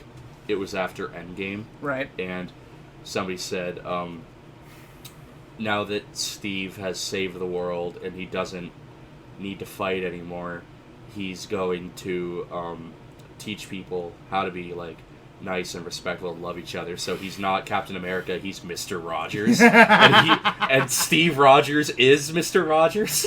That's true. I'm like, oh, okay. Then I'm like, It's it's just a shame we don't get things like that anymore. Like, we don't have access to those kinds of things. Like, those people just don't exist Those people- anymore. Or if they do exist, they're so they're called, like, rare to find. they're called, like, bleeding heart libtards or some shit. Yeah, right? One that I'm trying to figure. So Sesame Street is now only on HBO. Yep. They pulled it and put it on HBO, which is a subscription service. Yeah. And literally the point of Sesame Street back in the day was to educate kids who, like, couldn't afford schooling Exactly. or whatever. So it kind of defeated the purpose. Yeah. That was another one. See, there's a lot of actually, like, What's his really fucking name? there's a lot of really sad episodes of Sesame Street that deal with that kind of thing. Yeah, like What? they made a homeless Muppet. and- Yeah, there's a homeless Muppet. There's now a Muppet with autism. Like, they were all inclusive about everything, and it's amazing. I did see one joke. They're like, there's now a homeless puppet on Sesame Street, and then it cuts to Oscar, and he's like, "Am I a joke to you?" Well, no, because his trash can is like the TARDIS. It's just it's a lot bigger don't on the they inside. go into They his trash do. can once? Yeah. It's like a house. Yeah. But no, like, there was an old episode where, like, a mainstay human actor on Sesame Street ended up dying, and they did an entire episode where they had to tell Big Bird that he died, and, like, you like, it's a fucking puppet, but you can still, like, feel the heartbreak in Big Bird's, like, voice and his mannerisms. He went away, or he's. Is he ever coming back? No. No. Like, they had to explain, and then there's another one where, like, I think it was, like, Elmo's granddad died or something, and they had to explain that to him, and I'm like, Yeah. what the fuck? Yeah. What the Sesame Street goes hard. Yeah, it's rough because adults struggle to understand what death is, but children, Yeah, it's even harder for kids. because they're just like, "What do you mean he went away?" Like Yeah. it's rough. Like, it reminds me of that scene from Fullmetal Alchemist Brotherhood, which, spoilers, by the way. Did you ever see FMA Brotherhood? I haven't seen any of the Full Metal Alchemists. Okay, so there's a character in the show named Maze Hughes. Mm-hmm. And his whole role in most of the show is that he took part in, like, this big war before the show happened and all that. But, like, you don't know that until way later. So all you see is just this, like, super nice guy who loves his family and especially, like, gets every chance he gets to show off pictures of his daughter and, like, all that shit. He's one of those people. Uh-huh. He's such a pure soul. And he ends up dying a good chunk of the way into the series. And there's a funeral scene. And that scene still breaks my fucking heart every time I watch it because it's practically quiet except for the music in the background. And the first line you hear is from his little girl saying, "Mommy, why are they putting Daddy in the ground? What are they doing? He has a lot of work to do. He can't be sleeping right now." And I'm like, ah! I remember. What's that movie with Macaulay Culkin? Jerry Maguire? No. That one's Tom Tom Cruise. But it's which fucking it's movie? it's the movie with Macaulay My Culkin as a Girl? kid. It may have been My Girl, and he dies. He wears and glasses. He can't see without his glasses. Oh. Man, imagine having such a weak bloodline that you died of bee stings. Your bloodline is weak and you should feel weak. If he dies, he dies. Yeah, My Girl. Yeah, My Girl. There was a second one? No. A completely different context, apparently. Surprisingly good cast. I remember Like, the two leads were Dan Aykroyd and Jamie Lee Curtis. I remember there was I forget if it was like a movie or what, but it was on Facebook, and the family's pet dog died. Right. They got the dog right before they had the daughter, and now the daughter's like 7. Yeah.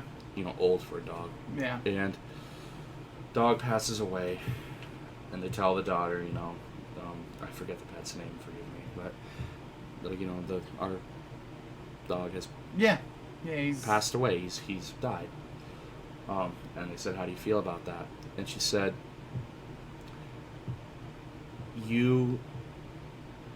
people are here to be nice to each other, right?" Yeah. And they said, "Yeah, people are here to be nice to each other." And she said, "Well, I really wish I could remember the dog's name, but Doggy was already good, so he didn't have to be here as long." It's like, see, that's something I might have to explain to my kids someday, because Fizzgig is 6 years old, and he's in perfect health. He's well taken care of. I feed him every day. I make sure he gets a perfect amount of playtime. I give him plenty of love. I know you do. He's never had a single problem in his 6 years he's been alive. But there's gonna be a day, I'm gonna say at most a decade from now, that I'm gonna have to explain to my kids why he's gone. And I do not look forward to that day. Our cat Grissom just passed away after 16 years. We got him when I was in 4th grade. God, I wish I had a cat that lived to 16 years. All mine died at 13. he was. Yeah, it was rough because at 16 years old, I mean, that's my family. We don't consider pets. Like, they're literally siblings to us. So we considered Grissom a brother in a sense, and when he passed, cancer. Oh. Yeah, it's not. Yeah, well, at that point, the most you can do is just make the cat comfortable, because when they're that old, you can't operate. And it was rough because we knew when he was going to pass, and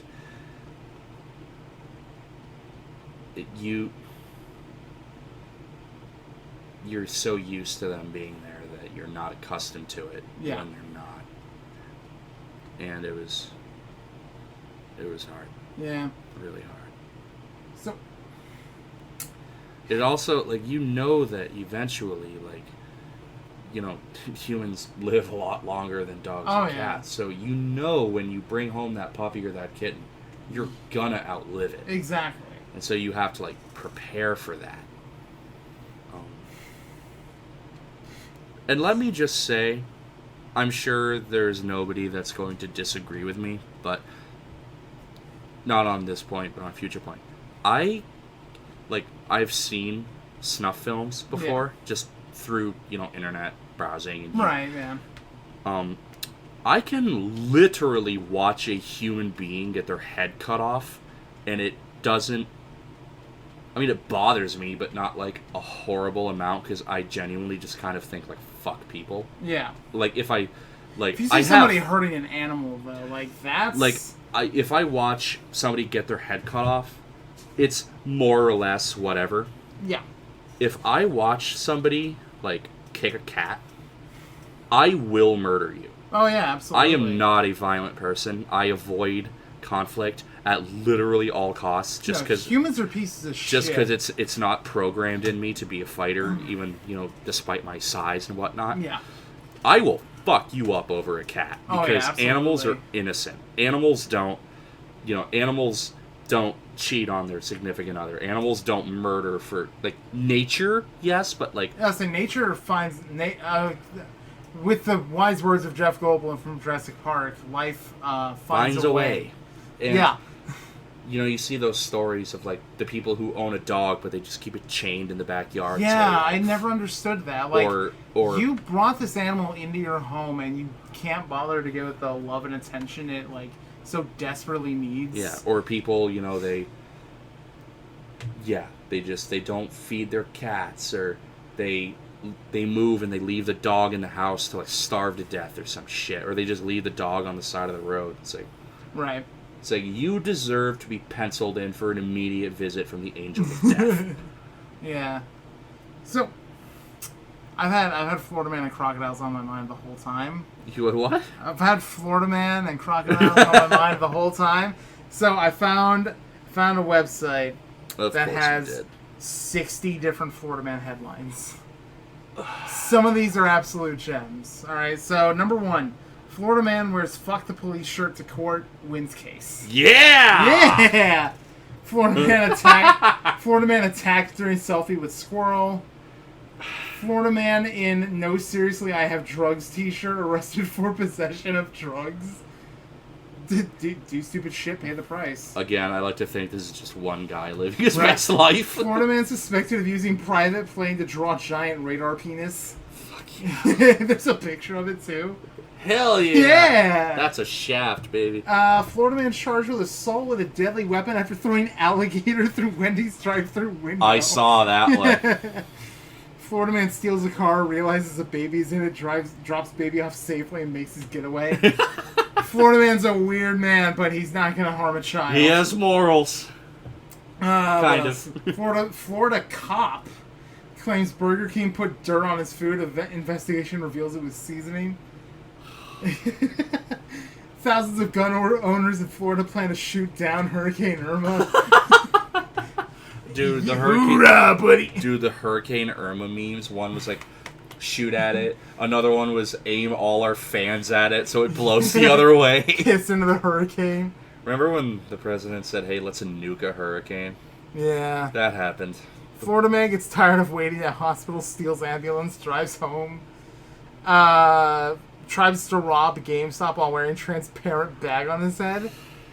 These are all either major stupidity or major big dick energy. Florida Man breaks into jail to hang with friends. This looks like the kind of man who deals meth on the side.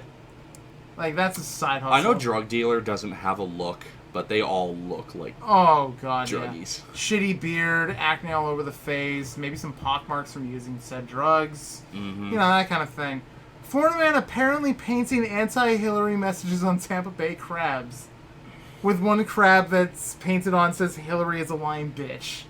That's effort, though. Florida Man hides in swamp after a high-speed police chase, gets stuck and licked by police dog.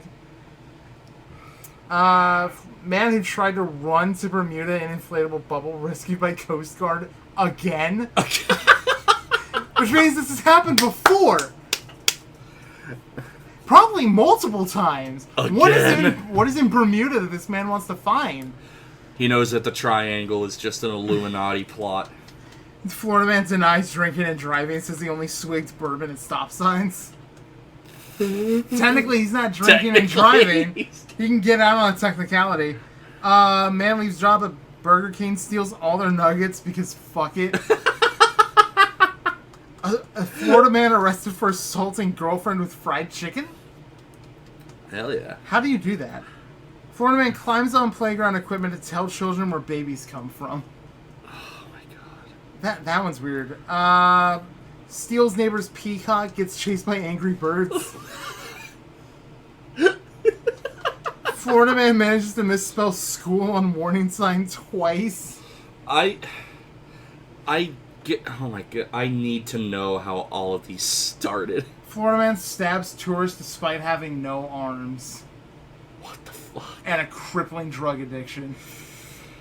Like that's a heroin addict right there. That's Fuck. also kind of talented if you have no Right? arms and you can still.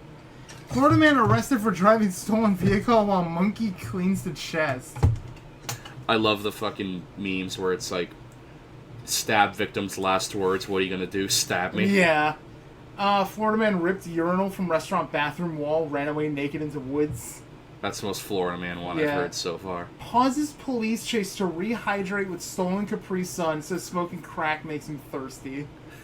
That's Tallahassee right there. That guy's my spirit animal. That's Tallahassee or Kissimmee. It's one of the two. That guy's my fucking spirit animal. Yeah, hold on, man. I need this rapid Pacific rush right now. Yo, man, smoking crack makes you super thirsty, man. Florida man gives police exonerating dash cam video following traffic incident. Accidentally includes video of him robbing beauty store. Florida man admits killing goat and drinking its blood for pagan sacrifice, would still like to be senator. Hell yeah. I would vote for that man. That Sounds like dude. you do a lot of good for that state. That dude does what he believes in. Florida man disguises himself in bull costume as he tries to burn out former lover's home with pasta sauce. What? By, like, burning the pasta sauce and, like, having it set fire to the home. But, like, why a bull costume? What? Why any of that? The headline on the News 6, like, local news thing is men use spaghetti sauce in burglary plot. Florida man arrested for eating pancakes in the middle of a crosswalk. That man's just trying to live his best life, alright? Why wouldn't you just be like, dude, you gotta move? Yeah, right? He probably gave him a hell of a time. Dude, Florida being man a steals BMW after he's told he can't buy it with food stamps. dude, being a judge in Florida must be a thrill ride. It's just like, Florida man alright. arrested in local park for practicing karate on swans.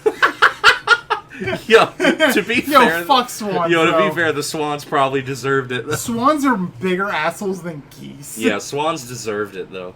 Like, a goose won't attack you unless you provoke it. A swan will just straight up look at you and go, "You're next, fucker," and, like, actively try to I'm trying hurt to you. picture seeing a dude in front of a goose, like, or a swan, like, bring it, motherfucker.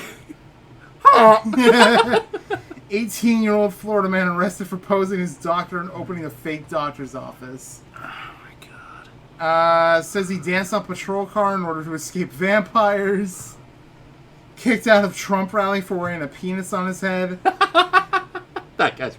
Exactly. Florida man asks trooper if he can leave scene of crash to get more meth.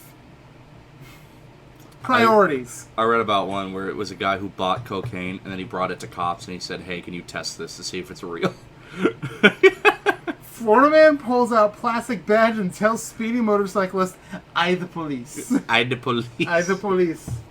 Florida man can't produce driver's license for police, shows the mixtape instead.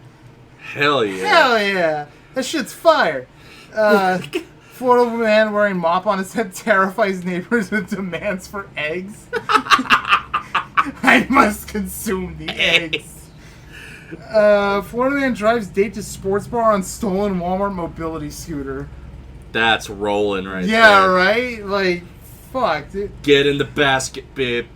Florida man calls 911 to report himself drunk driving. Maybe he just felt really bad. Look at this man. That's a meth head right there. Oh god, it looks like he has fucking burns on his face. Or Right? some He probably shit. does. Florida man burns himself dancing naked around fire for solstice ritual. Yeah, that looks like a man who would do that. Oh my god, I think his head didn't get engulfed. Wild hair, super crazy beard. Like, fuck, man. Gives police fake name to try and avoid arrest. Fake name has a DUI. Oh my god. Florida man asks public for help looking for his 18-foot banana. Florida man arrested for attempting to steal a power pole by strapping it to the top of his SUV. I hope that didn't fucking shock his car or whatever. Right? Florida man tries to leave strip club, crashes in a house, runs himself over. So How do you achieve that? my mom. Oh, here we go.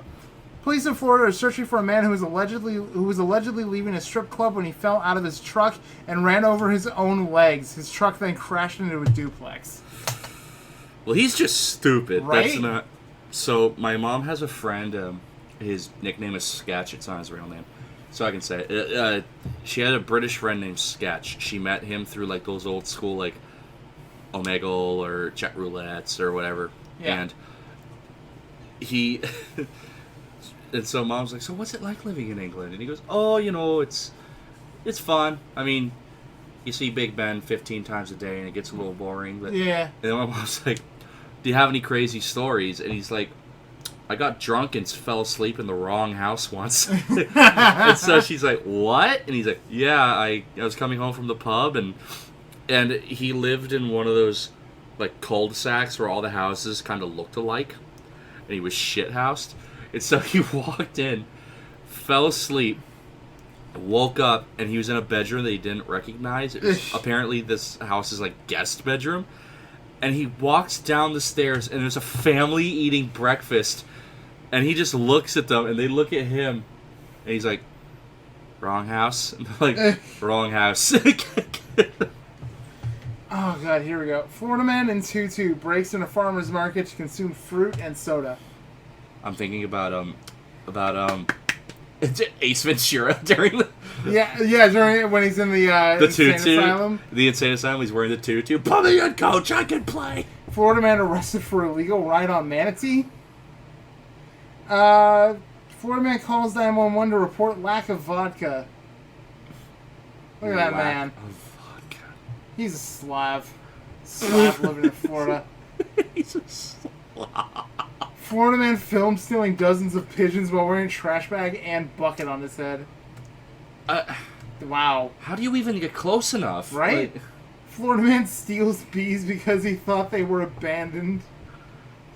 Man just wanted to be a good Samaritan. Yeah, man. A beekeeper. Protect the bees. Florida man wanders naked through neighborhood holding cooking oil with an erection. Says he's aroused by rain. Florida man caught trying to smuggle dead alligator in car. I don't know if that's. I don't think taking roadkill is illegal. Probably not. Not in Florida. I mean, at least. depends on the. Look, man, you ever had gator jerky? That shit's delicious. I've had gator gumbo. Oh yeah. And that's. I've had fried gator tail. Oh. I have some cousins who Shit live. falls apart in your mouth. Oh. I have some cousins who live in Florida, and they brought up gator gumbo once. It legit tastes like chicken. It's like the same consistency. It's super good. It's like the same texture as cooked chicken. Unable to wait until July 4th, Florida man blows off fingers with fireworks a day early. Underwear-clad Florida man spends 4 hours yelling at people from the roof of a Wendy's. How do you get to the roof of a Wendy's? Florida man with a handlebar mustache assaults woman on plane, starts a fight with several passengers, yells at police to tase him, and you'll see what happens. Then gets tased 10 times. Look at this man. Yo, he has the fucking... This man has no fear. He has the fucking ringleader's mustache, like in a circus. He has like the skeeving. He looks like Dirt. He looks like Dick Dastardly from Wacky Races. So I have a taser video that you need to check out eventually. It's just like a black guy chilling out, and he has like a overshirt but no shirt under it, so you can see his chest, and he's like arguing with some woman, and the cops are like, put your hands behind your back or we'll tase you, and he's like, hey, fuck you, man, and they tase him, and you can see the tasers in his chest, and he just takes a drag off, and you could hear the ticking of the energy going through him, and he takes a drag off his cigarette, and he looks at who he was arguing, and he's like, I'll get you, bitch. And then the cops have to like tase him again. Police find nearly a dozen stolen zoo animals in Florida man's apartment. Tries to walk out of Walmart with $172 worth of steak and lobster stuffed down his pants. Arrested for beating drag queen with a tiki torch while dressed as a member of KKK. He's now running for mayor. That might be the most Florida one I've heard so far. Florida man bursts into ex's delivery room, fights her new boyfriend as she's giving birth. Florida man proudly claims he's the first man ever to vape semen. And the final one, Florida man is bored, calls 911 to talk about Hitler. 911, what's your emergency? There's no emergency. See, I want to talk to somebody about it. A little man. Did you know Hitler was a painter? Adolf Hitler. Did you know Hitler was a painter? Oh my lord. Oh, Florida God, must be a ball and a half to live in, let me tell you. Oh, spooky season is officially next week. Spooky season? Dunkin' Donuts is premiering their pumpkin spice lattes again. Okay, I have a problem when I see Christmas decorations in the same aisle as Halloween decorations. Dude, we put up like... Back it up, people! We started selling Halloween decorations and candy at Shaw's, like, no joke, about a month ago. Like, I saw them stocking the aisles. I'm like, it's fucking July. It's July. Halloween isn't for 3 months. Yeah, it's when... It's August now, but like... It's when you see, it's when I go to Walmart and they have Halloween costumes and decorations, and then right in the same aisle, in just the opposite shelving, they have Christmas decorations. Yeah. Back it up. No. Okay? It's September.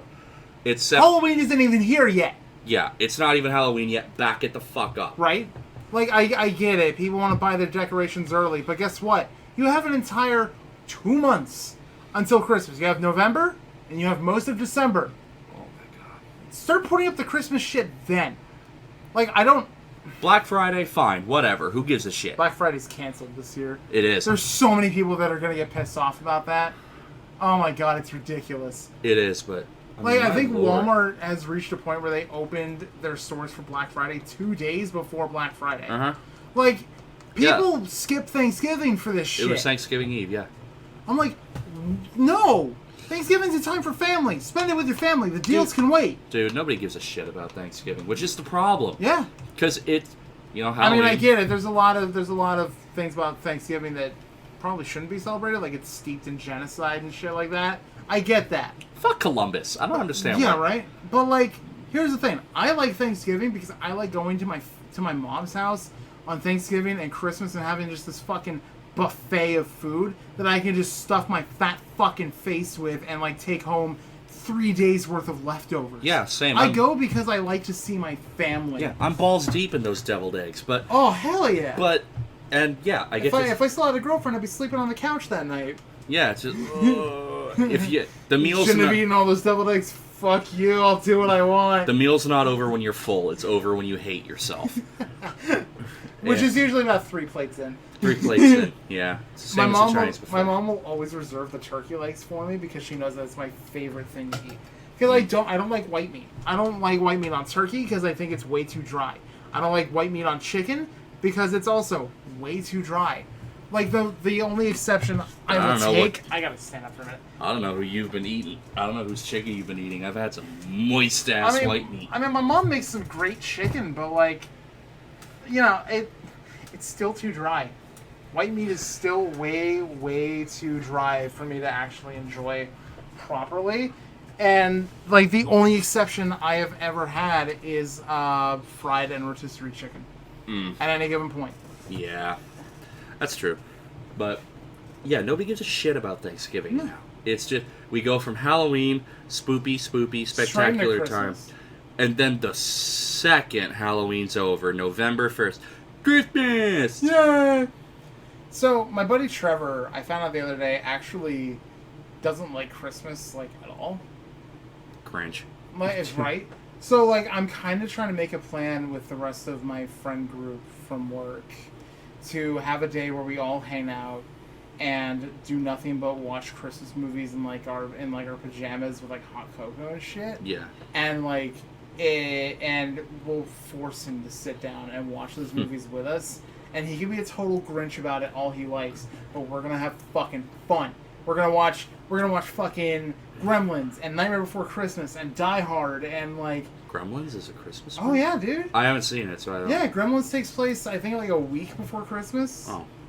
But like, there's Christmas shit everywhere in that movie, so that counts. I haven't seen it, but I remember my mom. My mom goes balls out for Christmas. She used to decorate for Halloween because I was little and it was my birthday. Right. But the more I grew up, she stopped doing it, which is fine by me. She'll bust out the turkey ornaments and stuff for Thanksgiving, but yeah. Holy fuck, Christmas! Guess how many Christmas trees my mom had in her house last year? 3. 7. What the fuck? 7 Christmas trees. I don't even have a Christmas tree. And those were the full-sized ones. Then there was mini Christmas tree. Mom's house around Christmas looks like Pinterest puked in there. It's just tassel and spray can snow on the windows, and she has speakers all throughout her house connected to a radio system. TSO, which fine, I love TSO. Yeah. Went to see them, but every single day. And the only thing she's stingy about is, you know how ABC will do 25 Days of Christmas? Yeah. Where she won't watch any of them. She saves. They show Harry Potter on those marathons, too. They do, because the first one technically counts. Well, I mean, there's Christmas celebrations in every movie, but, like, it doesn't mean anything. There are only 2 specials to my knowledge. I'm sorry, 3. There are 3 specials to my knowledge that my mom will go out of her way on New Year's Eve to make sure she watches. Because according to Mom, back in the day, if you wanted to watch a Christmas special, it was on Christmas Day and Christmas Eve. Yeah. And it was like, it starts at this time, you had to sit down with your popcorn and you had to watch it. Those 3 are Year Without a Santa Claus, with the snow misers. Yep. Santa Claus came to town, and the Grinch. The half hour. The Grinch. animated one with Boris Karloff narrating and everything. Yeah. The animated classic. How the Grinch Stole Christmas. She thinks the Jim Carrey one's funny, but she has a lot of nostalgia with that one. Yeah. And so for Christmas last year, she bought everybody matching pajamas. Right. We invited James, who I've mentioned over before, because for obvious reasons, he doesn't see his family on Christmas. So she said, well, come over to our house. Right. So she bought him the same pajamas she bought us. She gave him a stocking full of shit. And then she bought a king-sized inflatable mattress, and she put it in the living room, and we all sat on it and watched The Grinch. See, I don't decorate my apartment for Christmas just because I live alone, so, like, I don't really care. And it's a small apartment anyway, so who gives a shit? But my mom's house, every year, when you go up to the second floor, which is, like, the main level, when you step out into the living room, it is loaded with Christmas decorations. Yeah. There's fake snow on the DVD rack. There's fake snow on the mantelpiece above the fireplace where all the stockings are hung. She'll bring out her Rudolph figurines every year and like set them up. She keeps one in a box, and it's a special Rudolph toy that when you press down on the tail, its nose used to light up, but the batteries have died since then. You know, like they bought a real tree last year, and that was kind of a fucking shock. But it was gorgeous. Dad refuses to have a fake tree. He says every year it needs to be a real tree. I can't do a real tree just because Fizzgig is a bit of an asshole. Oh, yeah. And we've always had cats that are a bit of an asshole when it comes to Christmas trees. It's funny because Mom's cats are assholes as well. So it's this beautifully... She takes the tree decorating super seriously. Oh, yeah. My dad used to as well. She's like, make sure that all the ornaments are even so they're not bunched in one area and blah, blah, blah. But, like, the first couple inches of the tree won't have anything on it. She has That's weird. She has a theme every year. Every year she picks a different theme. She's had 20... My sister's going to be 30, so she's had 30 themes throughout the years. And it can be all blue, all red, all black, all silver, all Disney. She has an ornament made each year with all of us, like the family photo. Yeah. And she says she wants one of her last themes to be the family tree. That'd be sweet. Yeah. See, here's something I've never understood, and here's something that I went absolutely just fucking nuts over when my ex told me. So, my family would set up for Christmas at least a couple days after Thanksgiving. We wait until Thanksgiving is over to decorate the house, right? And we'll keep those decorations up all month, right up until New Year's Day. Yeah. Once New Year's Day happens, that tree is coming down. That's pretty standard practice. Yeah, the decorations are coming down, everything's coming down. It's a new year, we're leaving the old one behind, and that includes the Christmas decorations.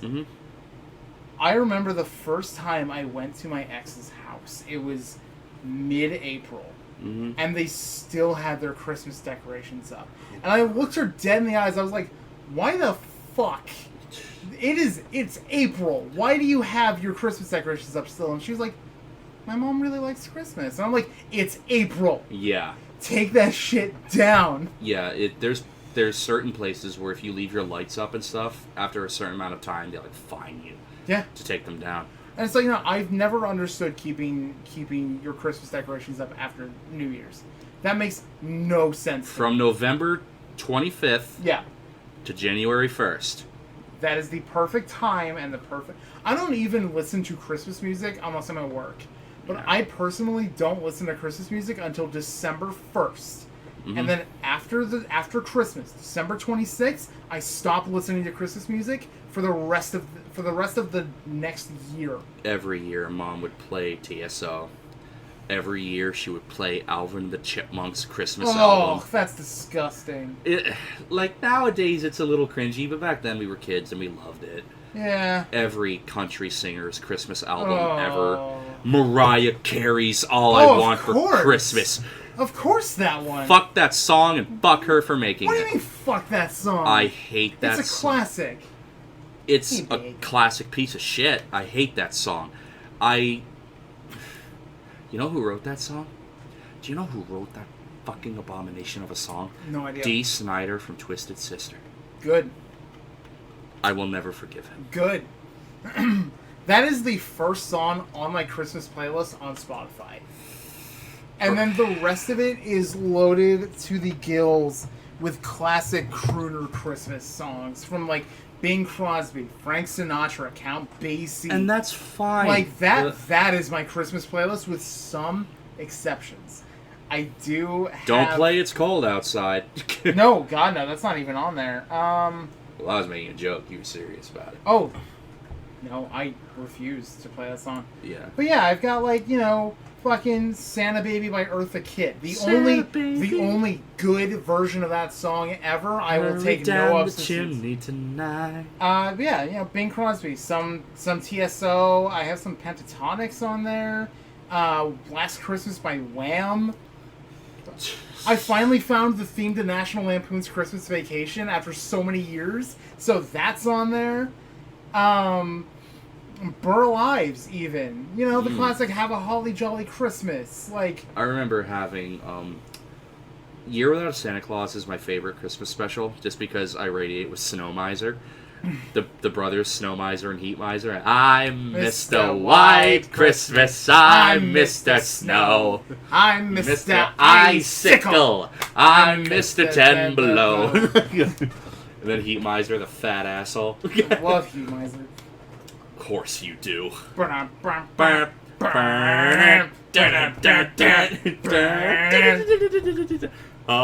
Mr. Green Christmas. I'm Mr. Sun. I'm Mr. Heat Blister. I'm Mr. 101. One of the only old Christmas specials I will watch because I do not like that cheap era of stop motion, that made for TV like Rudolph the Red-Nosed Reindeer shit. I like stop motion. I think stop motion's a beautiful art form. It is jank as hell and it creeps me out. There's technically a special that's not Christmas, it's New Year's, and it's Rudolph trying to get Baby New Year to Times Square in New York to ring in the new year, and he goes to an island where they meet Ben Franklin, where every day is the 4th of July in 1776. Yeah. Then they go to another island where they meet a caveman, BM, before man. Right. And then they meet a knight where he's in full plaid armor, but his beard is so long it threads through his helmet. That's great. And there's like a vulture that there's a vulture that steals Baby New Year, because if the New Year doesn't get rung in, then technically time stops. Oh. And he wants to live forever. So if time stops, he'll live forever. And it's a stupid movie, but it's amazing. Yeah, my family tradition when it comes to movies every year is we will watch. I have my own takes on that tradition as well, and so does my sister. Mm-hmm. So we will always watch Elf. Cotton-headed ninny muggins. Oh, you cotton-headed ninny muggins. Elf, Nightmare Before Christmas, Yes. Gremlins, The Muppet Christmas Carol. We've taken to watching the Jim Carrey Christmas Carol as well, which is creepy as fuck. Oh, the Scrooge one? The CG one. I watched that. Scrooged with Bill Murray. Hell Love yeah. that fucking movie. Hell yeah. It's so good. What else? The classic Grinch, the Jim Carrey Grinch, Year Without a Santa Claus, Rudolph. Last year we watched the Disney Christmas Carol as well, the one with Mickey and Scrooge. So we watched that one. My tradition is I always watch Die Hard. Christmas movie. It is a Christmas movie. It takes place on Christmas Eve. No. It is a Christmas movie. I'm sure my sister has her own traditions for it. Like, I wouldn't be surprised if she watches horror movies on Christmas, because like there are Christmas themed horror movies. Because there's Black Christmas, Santa's Sleigh. Santa's Sleigh is fucking incredible. Oh, it's so good. I love that movie to death. Bill Goldberg, the former wrestler. Goldberg. So, spoilers. Santa is the son of Satan, because if you rearrange Santa, it makes Satan. And Santa made a bet with an angel that they were doing curling, and he said, if I beat you in curling, you have to give up your evil ways, and you have to be nice and cheerful and bring gifts to the children of Earth for 2,000 years. And then he just fucking has it after 2,000 years. And he's like, done. Angel beats him. So he has to be holly jolly gifts. 2,000 years is up. He goes back to being murderous, and he's gunning after the angel that tricked him. Oh, it's so good. And the main character is the grandson of the angel. He gave up his immortality to be with the kid's grandmother because he loved her that much. So then after the grandfather dies, he turns back into an angel, and it's so fucking good. A line in the movie is, "We're locked in a bunker on Christmas Eve and Santa's trying to murder us." How fucked up is that? See, I also have some little things that I watch on my own just because I know nobody else in my family really likes to watch those kinds of things, but I'll watch Christmas specials from like old cartoons that I grew up watching. Yeah. But I'll also watch It's a Wonderful Life. I haven't seen A Wonderful Life. Oh my god! And apparently I need to. Miracle on 34th Street. Yeah, nobody in my family really likes that either. But I'll also watch. There's one episode of The Twilight Zone that's Christmas themed, and it's one of the best episodes that show ever produced, and I watch it every single year. There's an episode of Tales from the Crypt that's Christmas themed. Yeah. Oh, it's so good. I have a really, really good quality recording of the Star Wars Holiday Special. Oh, fuck. So here's the plan this year, buddy. You and me, we're gonna sit down, we're gonna get drunk as shit, order a couple pizzas, and we're gonna fucking watch the Star Wars Holiday Special. Hell yeah. Hell yeah. High five. Hell yeah, Bentley. I remember watching A Christmas Story with my mom. That's one movie I refuse to watch. I do not like A Christmas Story in I'm sorry. any capacity. I don't know why I said it. I mean, we watched that too. Home Alone. Home Alone's another really good Christmas movie. I mean, we watch A Christmas Story every year. They do the 24-hour marathon, but I was watching A Nightmare Before Christmas with that's Mom. another one. And she's just like, this is a Halloween movie. I'm like, wait. Wait for it. And then Santa Claus. kidnap the Sandy Claus. Tie him in a bag. Yeah, lock him in a box, bury him for 1,000 years, and then see if he talks. And she, Mom, she's very like, what the fuck? This isn't very Christmassy. And then, Jack Skellington becomes, he takes on the mantle of Santa Claus. And there's just something about Santa at the very end saying Merry Christmas and Happy Halloween. Yeah. Because Halloween is... That shit without a hits doubt, different. It's without a doubt my favorite holiday by a large margin. Christmas is too. And the fact I was born on it makes it even better. Some other themes that take place around Christmas that I love to watch, but I can't remember any of them. Jack and Sally and all that. But fuck. That movie is so old. It aged so good. Oh yeah, it's almost 30 years old now. Yeah. It's old. Like me. Don't let the dread set in. Oh, yeah, that's right. Batman Returns is also a Christmas movie. Oh, fuck you. No, it takes place around Christmas. It counts. Just because it takes place around Christmas. It counts. Anything that takes place around or on Christmas counts, and I will hear nothing of it. I will die on that hill. I will. I will die on that. Iron Man 3. That's another one. The Nice Guys, which I just saw recently. Thanks, HBO Max. You're kidding. Funny fucking movie. You're killing me. Yeah, that takes place around Christmas Eve. That's a Christmas movie. Kiss Kiss Bang Bang, another Shane Black film. There's a running trend with Shane Black films that they all take place on or around Christmas. So guess what? Every single one of the movies that he has written or directed is a Christmas movie by proxy. Yeah. Fuck you. You're so aggressive about it. Jeez. I take it fucking... Yeah, 12 holiday-themed movies that aren't technically Christmas movies, including Die Hard. Because guess what? They take place around Christmas, motherfucker. Again, because it takes place around Christmas does not mean it's a Christmas... Harry Potter 1 is not a Christmas movie. Well, no, that's because it takes place over the course of a whole year. The whole movie has to be centered. Well, your logic was, Christmas shows up in it, so it's a Christmas movie. Christmas shows up in it, which is why ABC shows it. That's not why I would watch it. I don't want to watch it anymore because J.K. Rowling's a fucking turf, and I don't want anything to do with her shit. Again with the fucking... But, no. If it takes place within a week of Christmas, like a week before Christmas up to Christmas Eve or even Christmas Day, if it has Christmas decorations, if it has a Christmas theme around the entire movie, not just one part of the movie, the entire movie, it is a Christmas movie. And I will hear nothing otherwise. So, my sister loves... Like, are you telling me Home Alone isn't a Christmas movie? No. Fuck you. It's absolutely a Christmas movie. So, You're wrong. My sister loves the...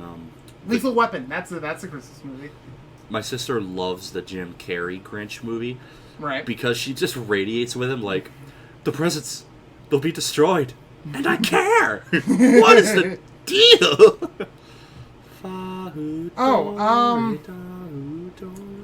Yeah. So Lethal Weapon, Child's Play. Oh my god.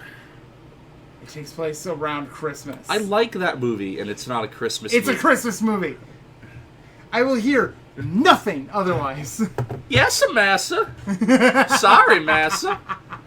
No, like, I love watching movies that don't technically count as Christmas movies because they don't have Christmas themes, but it's because it takes place around Christmas. Because those count as Christmas movies. That's like claiming all the Leprechaun movies are automatically St. Patrick's Day movies. Well, no, because they don't take place on St. Patty's Day, so they don't count. You're fucking... Groundhog Day can be watched on Groundhog Day, and it can also be watched year-round. Nightmare Before Christmas can be watched twice in 1 year. Halloween and Christmas. Halloween through Christmas, I'll watch it. The rest of the year, I won't Exactly. touch it. I don't touch Die Hard until Christmas Eve. It's not It is a Christmas movie. You are wrong. You are in the minority on this. You're a minority. I'm also in the minority. I got into a legit argument about this at work. I am apparently in a vast minority of people who hate breadcrumbs on mac and cheese. I hate breadcrumbs on mac and cheese. And everybody at work, save one person, was like, wow, you're, like, a bitch. Horribly wrong. No, Your bloodline is weak. I am not wrong. I just don't think it makes sense to take this perfect, gooey, cheesy goodness and cover it in burnt, stale bread. It's delicious. It is not. What makes it even better is my mom used to make baked mac and cheese with breadcrumbs on top, and then she would add cauliflower to it, too. That sounds disgusting. It's delicious. And cauliflower's good for you. It ruins the texture. No. Yes. No, it adds. I will die on It adds to the texture. I will die on this hill, sir. Especially if you know how to cook baked mac and cheese properly, because you get that nice crust on top and the gooey layer underneath. You are a godless heathen. No, you just weren't raised in the South, homeboy. You act like that's a good thing. It is a good thing. No. Dude, Southern food fucking slaps. We win our wars. I know. I wasn't born in the South, but I was raised in it. No. Southern food fucking slaps, and you Yanks got nothing on it. Yeah, Southern food in general slaps, but not when you ruin perfectly good, gooey, cheesy goodness not ruining it. by covering it in burnt, stale bread. No, see, when you go to a barbecue down south, there's like 5 things that are always at a barbecue. There's burgers, there's dogs for people who don't like burgers, there's brisket for everybody else, collard greens, and mac and cheese. Every single time, and it's always homemade. And that's every fine. Time. And that's fine. But if you cover it with bread, I hate you by proxy. No. Yes. No. Yes. It's delicious. No, it's not. It is. No, it's not. It's super good. No, it isn't. You're wrong. You're wrong. You're wrong. Your face is wrong. You should feel bad about it. Oh, fuck. Alright. I'll say it's probably about time to wrap this up. Now the people are done hearing our child argument. Cause you got shit to do after this. Apparently. You're too good to hang out with me. Yeah. So, I'm sorry. So, for this week's comic recommendation, I recommend Playboy magazine. God damn it! I really like the spread, No. and they do have funny comics in there. No. Most of them involve a duck of some sort. No, that's not how we're doing this. Oh, all right. So I am going to recommend Scott Snyder's Batman run. It's not a single book. It is 10 volumes of Batman. This is the New 52 stuff. It's 10 volumes of Batman over the course of years. It's amazing. He also did All-Star Batman for DC Rebirth, which, again, highly recommend checking out. And he also released I think it's like an 8 or 10 part collected book called Batman Last Night on Earth. It is, the way I see it, it's like an alternate retelling of what's actually going on in the DC universe right now, because in the universe right now, the multiverse is pretty much fucked. Like, Dr. Manhattan, the Justice League, everybody, they just kind of fucked the multiverse, right? And Scott Snyder's Justice League run ends with the Legion of Doom winning. They bring back this supernatural entity called Perpetua that wants to take over the multiverse and make a perfect race of super beings that can help take on her, like the people above her, right? Okay. In the end of Scott Snyder's Justice League, Doom wins. Ooh. Doom wins out over Justice. And the Justice League is sent into like this pocket multiverse that leads into Dark Knight's Death Metal, which is the current run going on right now. Again, highly urge checking that out. But Last Night on Earth, I think, is I see it as an alternate retelling of those events, because instead of the Justice League still lose and Doom wins out, but it's warped. So, in the New 52, Batman builds a machine that will create an entirely fresh clone of Batman from scratch and imbue it with all of his memories as Batman, so that way there's a Batman for every generation. And this Batman in Last Night on Earth is a clone of Bruce Wayne. And he sets out to fight this big villain named Omega, who has taken over the world. He looks kind of like Batman, and he has the anti-life equation that Darkseid is always hunting after. And it's a weird buddy cop journey through this apocalyptic dystopia where the heroes that used to exist don't live there anymore, or they died. And he has to make his way back to Gotham City to stop Omega and save the world. And it's a buddy cop adventure with Joker's head that talks to him the entire time. And there's some fucked up shit, like the Green Lantern Corps falls, and so people end up getting greedy and like grabbing lantern rings left and right, and now they're just like lifeless husks that get dragged around by giant constructs that look like infants. Like, it's that kind of shit. Wonder Woman and her new band of Amazons are hiding out in Gem World with the last surviving members of humanity that didn't side with Doom.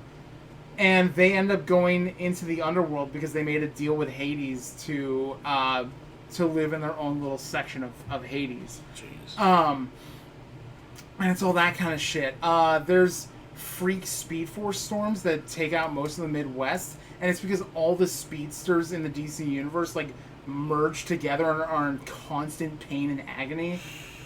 Superman died at one point, so Lex has been repurposing old Superman model droids and giving them synthetic Kryptonian skin, and he's like trying to bring an army of Supermen into the world to help save it.